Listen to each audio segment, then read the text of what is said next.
ನಿಮ್ದು hand raise ಮಾಡಿ ಮಾತಾಡಿ.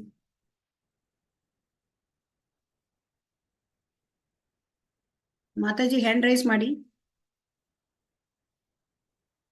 ಹರೇ ಕೃಷ್ಣ. ಶೀಲಾ ಮಾತಾಜಿ ಹ್ಯಾಂಡ್ ರೈಸ್ ಮಾಡಿ.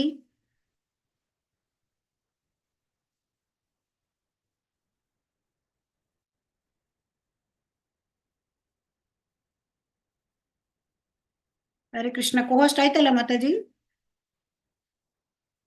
ಹರೇ ಕೃಷ್ಣ.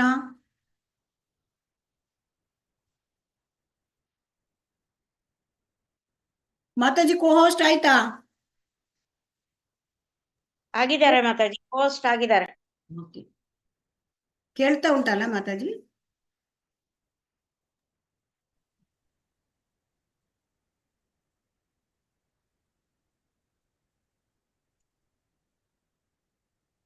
ಹರೇ ಕೃಷ್ಣ ಮಾತಾಜಿ. ಅದೆಲ್ಲ ಶೀಲಾ ಅಂದ್ರೆ ಅವರೆಲ್ಲ ಮಾತಾಜಿ. ನಂದು ಶಿವ ಪ್ರಾಣ ಕೇಶವಿ ದೇವಿದಾಸ್ ಅಂತ ಐತಲ್ಲ ನೋಡಿ ಅದು ಮಾತಾಜಿ. ಮಾತಾಜಿ, ನಿಮ್ಗೆ ಹ್ಯಾಂಡ್ ರೈಸ್ ಮಾಡಿ ಅಂತ ಹೇಳಿದೆ ನಾನು.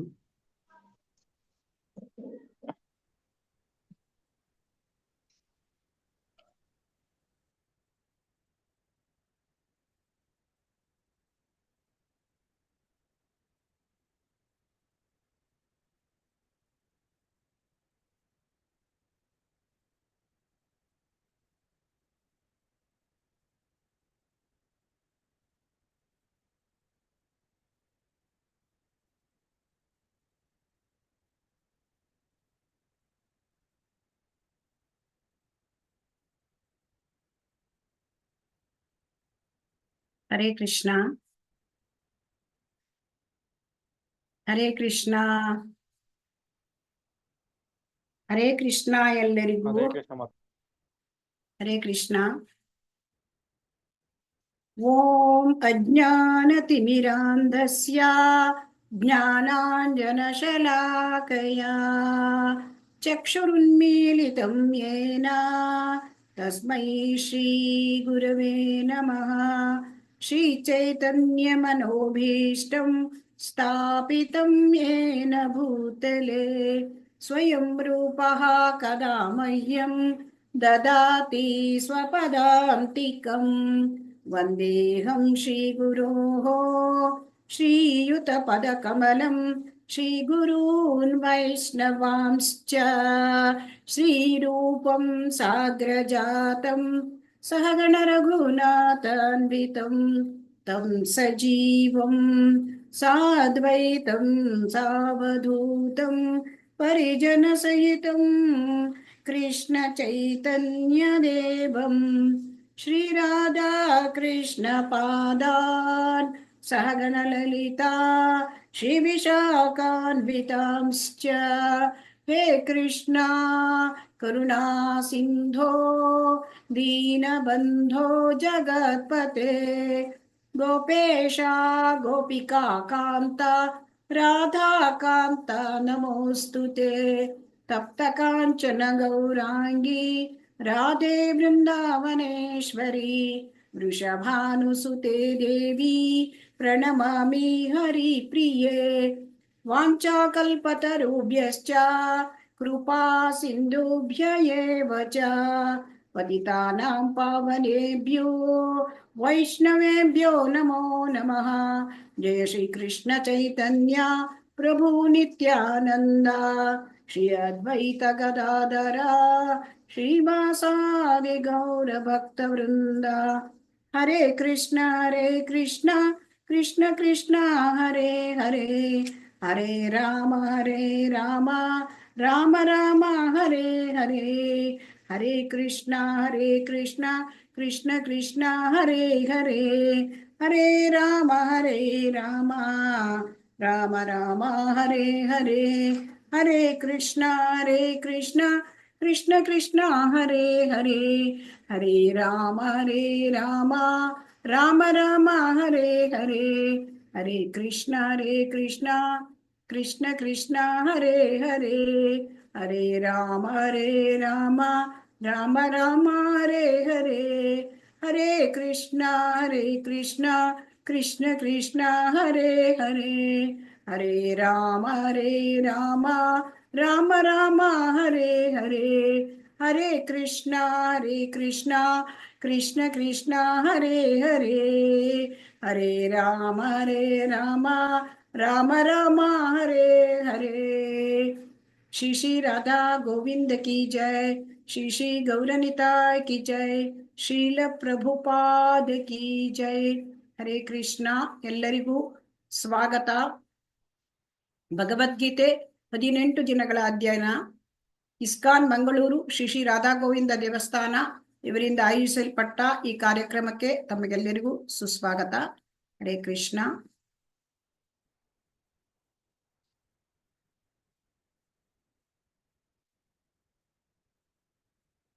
ಇವತ್ತು ನಾವು ನೋಡಲಿದ್ದೇವೆ ಅಧ್ಯಾಯ 10. ನಿನ್ನೆ ಅಧ್ಯಾಯದ ಸಾರಾಂಶವನ್ನು ಯಾರಾದ್ರೂ ಒಂದೊಂದು ಪಾಯಿಂಟ್ ಹೇಳ್ತೀರಾ? ಹರೇ ಕೃಷ್ಣ.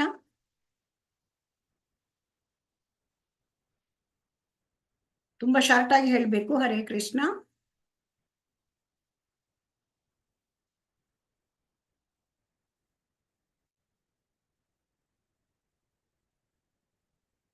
ಹರೇ ಕೃಷ್ಣ. ಕೇಳ್ತಾ ಉಂಟಾ? ಹರೇ ಕೃಷ್ಣ.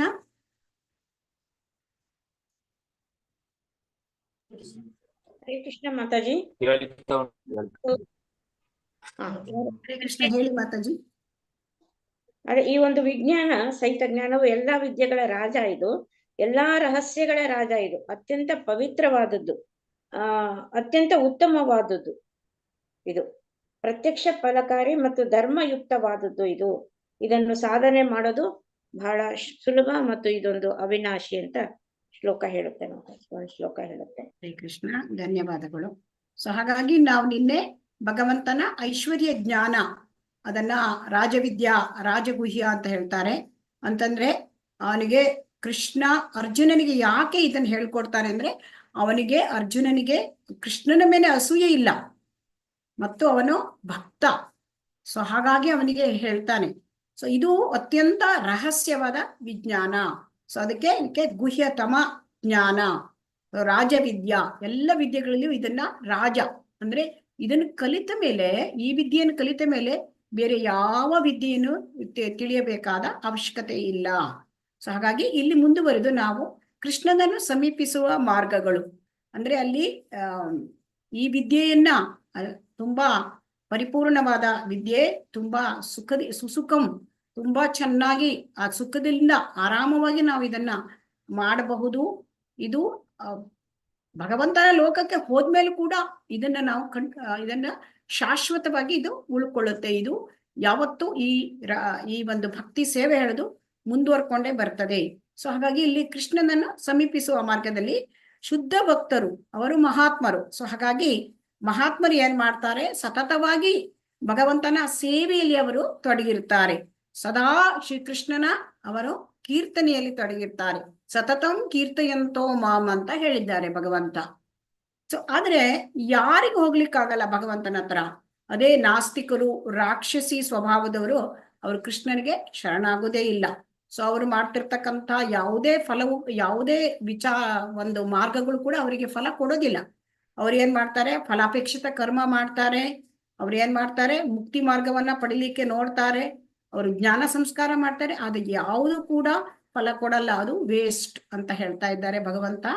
ಸೊ ಕೃಷ್ಣನನ್ನು ಸಮೀಪಿಸಬೇಕು ಅಂತಂದ್ರೆ ಭಕ್ತಿ ಸೇವೆಯಲ್ಲಿ ತೊಡಗಬೇಕು, ಸತತವಾಗಿ ಭಗವಂತನ ಕೀರ್ತನೆಯನ್ನು ಮಾಡಬೇಕು, ಸದಾ ಕೃಷ್ಣ ಕೀರ್ತನೆಯಲ್ಲಿ ತೊಡಗಬೇಕು ಅಂತ ಹೇಳ್ತಾ ಇದ್ದಾರೆ. ಮತ್ತು ವಿಶೇಷ ಭಕ್ತಿಯ ಮಾಧುರ್ಯ.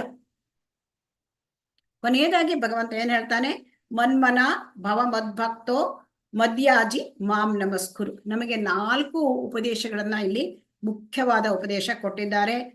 ಕೃಷ್ಣನ ಮೂಲ ರೂಪದಲ್ಲಿ ಮನಸ್ಸನ್ನು ನಿಲ್ಲಿಸಬೇಕು, ಮನ್ಮನ ಅಂದ್ರು. ಭವ ಮದ್ಭಕ್ತೋ ಅಂದ್ರು, ಕೃಷ್ಣ ಅಂದ್ರೆ ಕೃಷ್ಣ ಭಕ್ತನಾಗಬೇಕು. ಮದ್ಯಾಜಿ ಅಂದ್ರೆ ಅವನ ಪೂಜೆ ಮಾಡಬೇಕು. ಮಾಂ ನಮಸ್ಕುರು, ಕೃಷ್ಣನಿಗೆ ನಮಸ್ಕಾರ ಮಾಡಬೇಕು. ಹೀಗಾಗಿ ಇದು ಭಕ್ತಿಯ ಮಾಧುರ್ಯ. ಸೊ ಇದನ್ನ ಹೇಳ್ಬಿಟ್ಟು ಭಗವಂತ 9ನೇ ಅಧ್ಯಾಯವನ್ನ ಮುಗಿಸಿದ್ರು. ಇವತ್ತು ಅಧ್ಯಾಯ 10. ಈ ಅಧ್ಯಾಯದ ಹೆಸರು ವಿಭೂತಿ ಯೋಗ. ಇದನ್ನು ಶ್ರೀ ಭಗವಂತನ ಐಶ್ವರ್ಯ ಎಂದು ಕೂಡ ಕರೆಯುತ್ತಾರೆ. ಈ ಅಧ್ಯಾಯದಲ್ಲಿ 42 ಶ್ಲೋಕಗಳಿವೆ. ವಿಭೂತಿ, ಭಗವಂತನ ವಿಭೂತಿ ಅಂದ್ರೆ ಏನು ಅಂತ ನಾವು ತಿಳ್ಕೊಳ್ಳೋಣ.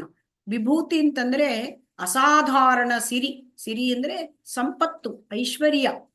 ಭಗವಂತನಲ್ಲಿ ಇರ್ತಕ್ಕಂಥ ಐಶ್ವರ್ಯ ಅವನದು, ಅದು ಅಸಾಧಾರಣವಾದದ್ದು, ಅದು ಸಾಮಾನ್ಯವಲ್ಲ. ಸೊ ಹಾಗಾಗಿ ಅದು ಅಪರಿಮಿತವಾದದ್ದು, ಅನಂತವಾದ ಸಿರಿಗಳು ಆ ಭಗವಂತನ ಸಿರಿಯನ್ನ. ಅದನ್ನು ನಾವು ಯಾಕೆ ತಿಳ್ಕೊಳ್ಬೇಕು ಮತ್ತು ನಾವು ಹೇಗೆ ತಿಳ್ಕೊಳ್ಬೇಕು ಅಂತ ಭಗವಂತ ನಮ್ಗೆ ಈ ಅಧ್ಯಾಯದಲ್ಲಿ 42 ಶ್ಲೋಕಗಳಿಂದ ನಮಗೆ ತಿಳಿಸ್ತಾ ಇದ್ದಾನೆ. ಈ ಅಧ್ಯಾಯದ ಅವಲೋಕನ, ಅಧ್ಯಾಯ 10ರ ಅವಲೋಕನ. ಕೃಷ್ಣನು ಅಜ್ಞಾತ ಮತ್ತು ಎಲ್ಲದರ ಮೂಲ. ಈಗ ಅಜ್ಞಾತ ಅಂದ್ರೆ ಅವನು ನಮಗೆ ತಿಳ್ಕೊಳಕ್ ಆಗೋದಿಲ್ಲ. ಅವನು ನಮಗೆ ಸಂಪೂರ್ಣವಾಗಿ ಕೃಷ್ಣನನ್ನು ತಿಳ್ಕೊಳ್ಳಿಕ್ಕೆ ಯಾರಿಗೂ ಕೂಡ ಸಾಧ್ಯ ಇಲ್ಲ. ಆದರೆ ಅವನು ಎಲ್ಲದರ ಮೂಲ. ಯಾರನ್ನು ತಿಳ್ಕೊಳ್ಳಕ್ಕೆ ಸಂಪೂರ್ಣವಾಗಿ ಸಾಧ್ಯ ಇಲ್ವೋ ಅವನೇ ಎಲ್ಲದರ ಮೂಲ. ಸೊ ಹಾಗಾಗಿ ಅದರ ಬಗ್ಗೆ ನಮಗೆ 1ರಿಂದ 7ನೇ ಶ್ಲೋಕದಲ್ಲಿ ಭಗವಂತ ತಿಳಿಸ್ಕೊಡ್ತಾ ಇದ್ದಾರೆ.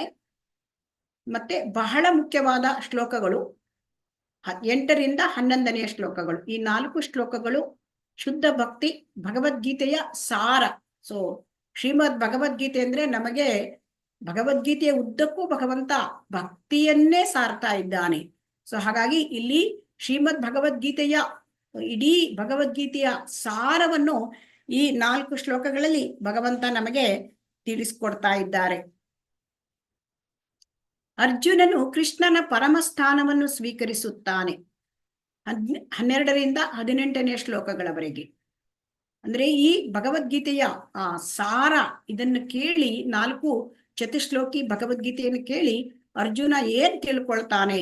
ಅವನು ಕೃಷ್ಣ ದೇವೋತ್ತಮ ಪರಮ ಪುರುಷ, ಆ ಸ್ಥಾನ ಅದನ್ನ ಅವನು ಸ್ವೀಕರಿಸ್ತಾನೆ. ಸೊ ಇದು ಬಹಳ ಮುಖ್ಯವಾದದ್ದು. ಅರ್ಜುನ ಹೇಗೆ ಸ್ವೀಕರಿಸ್ತಾನೆ ಅದನ್ನ ನಾವು ಎಲ್ಲವನ್ನು ಕೂಡ ವಿವರವಾಗಿ ತಿಳಿಯೋಣ. ಕೃಷ್ಣ ತನ್ನ ವಿಭೂತಿಯನ್ನು ವಿವರಿಸುತ್ತಾನೆ. 19ರಿಂದ 42 ಶ್ಲೋಕಗಳವರೆಗೆ ಕೃಷ್ಣನ ನಾನಾ ವಿಭೂತಿಗಳನ್ನ, ಕೃಷ್ಣನ ವಿಭೂತಿಗಳು ಅನಂತ, ಅದಕ್ಕೆ ಪಾರವೇ ಇಲ್ಲ, ಮಿತಿಯೇ ಇಲ್ಲ. ಹಾಗಿದ್ದರೂ ಕೂಡ ನಮಗೆ ತಿಳುವಳಿಕೆ ಮಾಡ್ಲಿಕ್ಕಾಗಿ ಸ್ವಲ್ಪವೇ ಸ್ವಲ್ಪ ಕೊಂಚ ತಿಳಿಸಿ ಕೊಡ್ತಾ ಇದ್ದಾರೆ ನಮಗೆ ಈ ಒಂದು ಶ್ಲೋಕಗಳಲ್ಲಿ, ಕೊನೆಯದಾದ ಶ್ಲೋಕಗಳಲ್ಲಿ ನಮಗೆ ತಿಳಿಸ್ಕೊಡ್ತಾ ಇದ್ದಾರೆ. ಸೊ ಹಾಗಾಗಿ ವಿಷಯಗಳು, ಉಲ್ಲೇಖ ಮತ್ತು ಶ್ಲೋಕ. ಕೃಷ್ಣನು ಅಜ್ಞಾತ ಮತ್ತು ಎಲ್ಲದರ ಮೂಲ. ಸೊ ಕೃಷ್ಣ ಅಜ್ಞಾತ, ಅವನನ್ನು ತಿಳ್ಕೊಳ್ಳಕ್ಕೆ ಸಾಧ್ಯ ಇಲ್ಲ. ಮಹಾನ್ ದೇವತೆಗಳು, ಋಷಿಗಳಿಗೂ ಕೂಡ ಅವನನ್ನ ತಿಳ್ಕೊಳ್ಳಕ್ಕೆ ಸಾಧ್ಯವೇ ಇಲ್ಲ. ಸೊ ಹಾಗಾಗಿ ಆತರ ಇದ್ರೆ ನಮೇ ವಿದುಹು ಸುರಗಣಾಹ, ಈ ಒಂದು ಶಬ್ದಗಳಲ್ಲಿ ಭಗವಂತ ಹೇಳ್ತಾ ಇದ್ದಾರೆ. ಶುದ್ಧ ಭಕ್ತಿ ಮತ್ತು ಭಗವದ್ಗೀತೆಯ ಸಾರ, ಅದರಲ್ಲಿ ಬಹಳ ಮುಖ್ಯವಾದ ಶಬ್ದಗಳು ಅಂದರೆ ಮಚ್ಚಿತ್ತ ಮದ್ಗತ ಪ್ರಾಣ, ನನ್ನನ್ನೇ ಚಿಂತನೆ ಮಾಡ್ತಾ ಇರೋದು, ನನ್ನ ಬಗ್ಗೆನೇ ಯೋಚನೆ ಮಾಡ್ತಾ ಇರೋದು. ಮದ್ಗತ ಪ್ರಾಣ, ತಮ್ಮ ಎಲ್ಲ ಪ್ರಾಣ ಜೀವನವನ್ನೇ ನನಗೆ ಮುಡಿಪಾಗಿಡುವುದು. ಇದು ಬಹಳ ಮುಖ್ಯವಾದ ಶಬ್ದಗಳು ಈ ಭಗವದ್ಗೀತೆಯ ಚತುಶ್ಲೋಕಿ ಭಗವದ್ಗೀತೆಯಲ್ಲಿ 4 ಶ್ಲೋಕಗಳಲ್ಲಿ ಬಹು ಮುಖ್ಯವಾದ ಶಬ್ದಗಳು. ಅರ್ಜುನನು ಕೃಷ್ಣನ ಸರ್ವೋಚ್ಚ ಸ್ಥಾನವನ್ನು ಸ್ವೀಕರಿಸುತ್ತಾನೆ. ಸರ್ವಮೇತದ್ರುತಂ ವನ್ಯೇ, ಕೃಷ್ಣ ನೀನ್ ಏನ್ ಹೇಳ್ತೀಯ ಎಲ್ಲವನ್ನು ಕೂಡ ನಾನು ಸಂಪೂರ್ಣವಾಗಿ ಅದು ಇದ್ದ ಹಾಗೆ ನಾನು ಕೇಳ್ತೇನೆ ಅಂತ ಹೇಳ್ತಾರೆ. ಸೊ ಹಾಗಾಗಿ ಸಂಪೂರ್ಣ ಭಗವದ್ಗೀತೆಯನ್ನ ಭಗವಂತ ಹೇಗೆ ಹೇಳಿದಾನೆ ಅದೇ ಪ್ರಕಾರ ಅವನು ಒಪ್ಪುತ್ತಾನೆ, ಸ್ವೀಕರಿಸುತ್ತಾನೆ. ಇದು ಕೂಡ ಬಹಳ ಮುಖ್ಯವಾದ ಅಂಶ. ಕೆಲವು ಅಂಶವನ್ನ ನಾನು ಒಪ್ತೇನೆ, ಕೆಲವು ಒಪ್ಪೋದಿಲ್ಲ ಅಂತ ಇಲ್ಲಿ ಅರ್ಜುನ ಹೇಳ್ತಾ ಇಲ್ಲ. ಸೊ ಹಾಗಾಗಿ ನಮಗೆ ಭಗವದ್ಗೀತೆಯನ್ನು ತಿಳ್ಕೊಳ್ಬೇಕು. ಅರ್ಜುನ ಹೇಗೆ ಭಗವಂತನನ್ನ ಭಗವಂತ ಹೇಳಿದಿರ್ತಕ್ಕಂಥ ಎಲ್ಲ ಒಂದು ವಿಚಾರಗಳನ್ನು ಸಂಪೂರ್ಣವಾಗಿ ಸ್ವೀಕರಿಸುತ್ತಾನೆ. ಹಾಗೆ ನಾವು ಸ್ವೀಕರಿಸಿದರೆ ನಮಗೆ ಭಗವದ್ಗೀತೆ ಅರ್ಥ ಆಗಲಿಕ್ಕೆ ಸಾಧ್ಯ. ಶ್ರೀಕೃಷ್ಣನು ತನ್ನ ವಿಭೂತಿಗಳನ್ನು ವಿವರಿಸುತ್ತಾನೆ. ದಿವ್ಯಾ ಹಿ ಆತ್ಮ ವಿಭೂತಯ, ಈ ಆತ್ಮ ವಿಭೂತಿ, ಈ ಭಗವಂತನ ವಿಭೂತಿ ಅದು ದಿವ್ಯವಾದದ್ದು. ಅದು ತುಂಬಾ ಅಂದ್ರೆ ದಿವ್ಯ ಅಂತಂದ್ರೆ ಈ ಲೋಕದ್ದಲ್ಲ. ವಿಭೂತಿಗಳು ಎಲ್ಲ ಕೂಡ ಭಗವಂತನ ಟ್ರಾನ್ಸೆಂಡೆಂಟ್ ಅಂದ್ರೆ ಆಧ್ಯಾತ್ಮಿಕವಾದದ್ದು. ಭಗವಂತನ ಎಲ್ಲ ಸಿರಿ ಸಂಪತ್ತು. ಈಗ ನಮ್ಮ ಹತ್ರ ಎಷ್ಟೋ ಸಿರಿ ಸಂಪತ್ತುಗಳು ಇರ್ತವೆ ಅಂತ ನಾವು ಹೇಳ್ಕೊಳ್ತೇವೆ. ಓ, ಅಷ್ಟು ನಮ್ಮ ಹತ್ರ ಗೋಲ್ಡ್ ಇದೆ, ಇಷ್ಟು ನಮ್ಮ ಹತ್ರ ಆಸ್ತಿ ಇದೆ, ಅಂದ್ರೆ ನಮಗೆ ತೋಟ ಹಾಗೆ ಆಸ್ತಿ, ಜಾಗ ಇದೆ, ಇಷ್ಟು ಬ್ಯಾಂಕ್ ಬ್ಯಾಲೆನ್ಸ್ ಇದೆ ಅಂತ ನಾವು ತಿಳ್ಕೊತೀವಿ. ಎಲ್ಲ ಭೌತಿಕ. ಆದರೆ ಈ ಭೌತಿಕ ಅಂದ್ರೆ ಈ ಭೌತಿಕ ಪ್ರಪಂಚವೇ ಅಶಾಶ್ವತ. ಸೊ ಹಾಗಾಗಿ ನಮ್ಮದು ಅಶಾಶ್ವತ. ಸೊ ಅಶಾಶ್ವತವಾದ ಸಂಪತ್ತರೆ ನಾವು ಸಂಪತ್ತು ಅಂತ ತಿಳ್ಕೊಂಡ್ಬಿಟ್ಟಿದ್ದೇವೆ. ಆದರೆ ಭಗವಂತನದು ದಿವ್ಯ, ಭಗವಂತನ ವಿಭೂತಿ, ಭಗವಂತನ ಸಿರಿಗಳು ಸೊ ಅಸಾಧಾರಣ. ಆ ಅಸಾಧಾರಣ ಏಕೆ? ಅದು ಆಧ್ಯಾತ್ಮಿಕವಾದದ್ದು. ಸೊ ಹಾಗಾಗಿ ಅದು ಅಸಾಧಾರಣ ಸಿರಿ, ಯಾವತ್ತು ಶಾಶ್ವತವಾದದ್ದು. ಸೊ ಹಾಗಾಗಿ ಭಗವಂತ ತನ್ನ ವಿಭೂತಿಗಳನ್ನ ಭಗವಂತನೇ ತಿಳಿಸ್ಬೇಕು ನಮ್ಗೆ.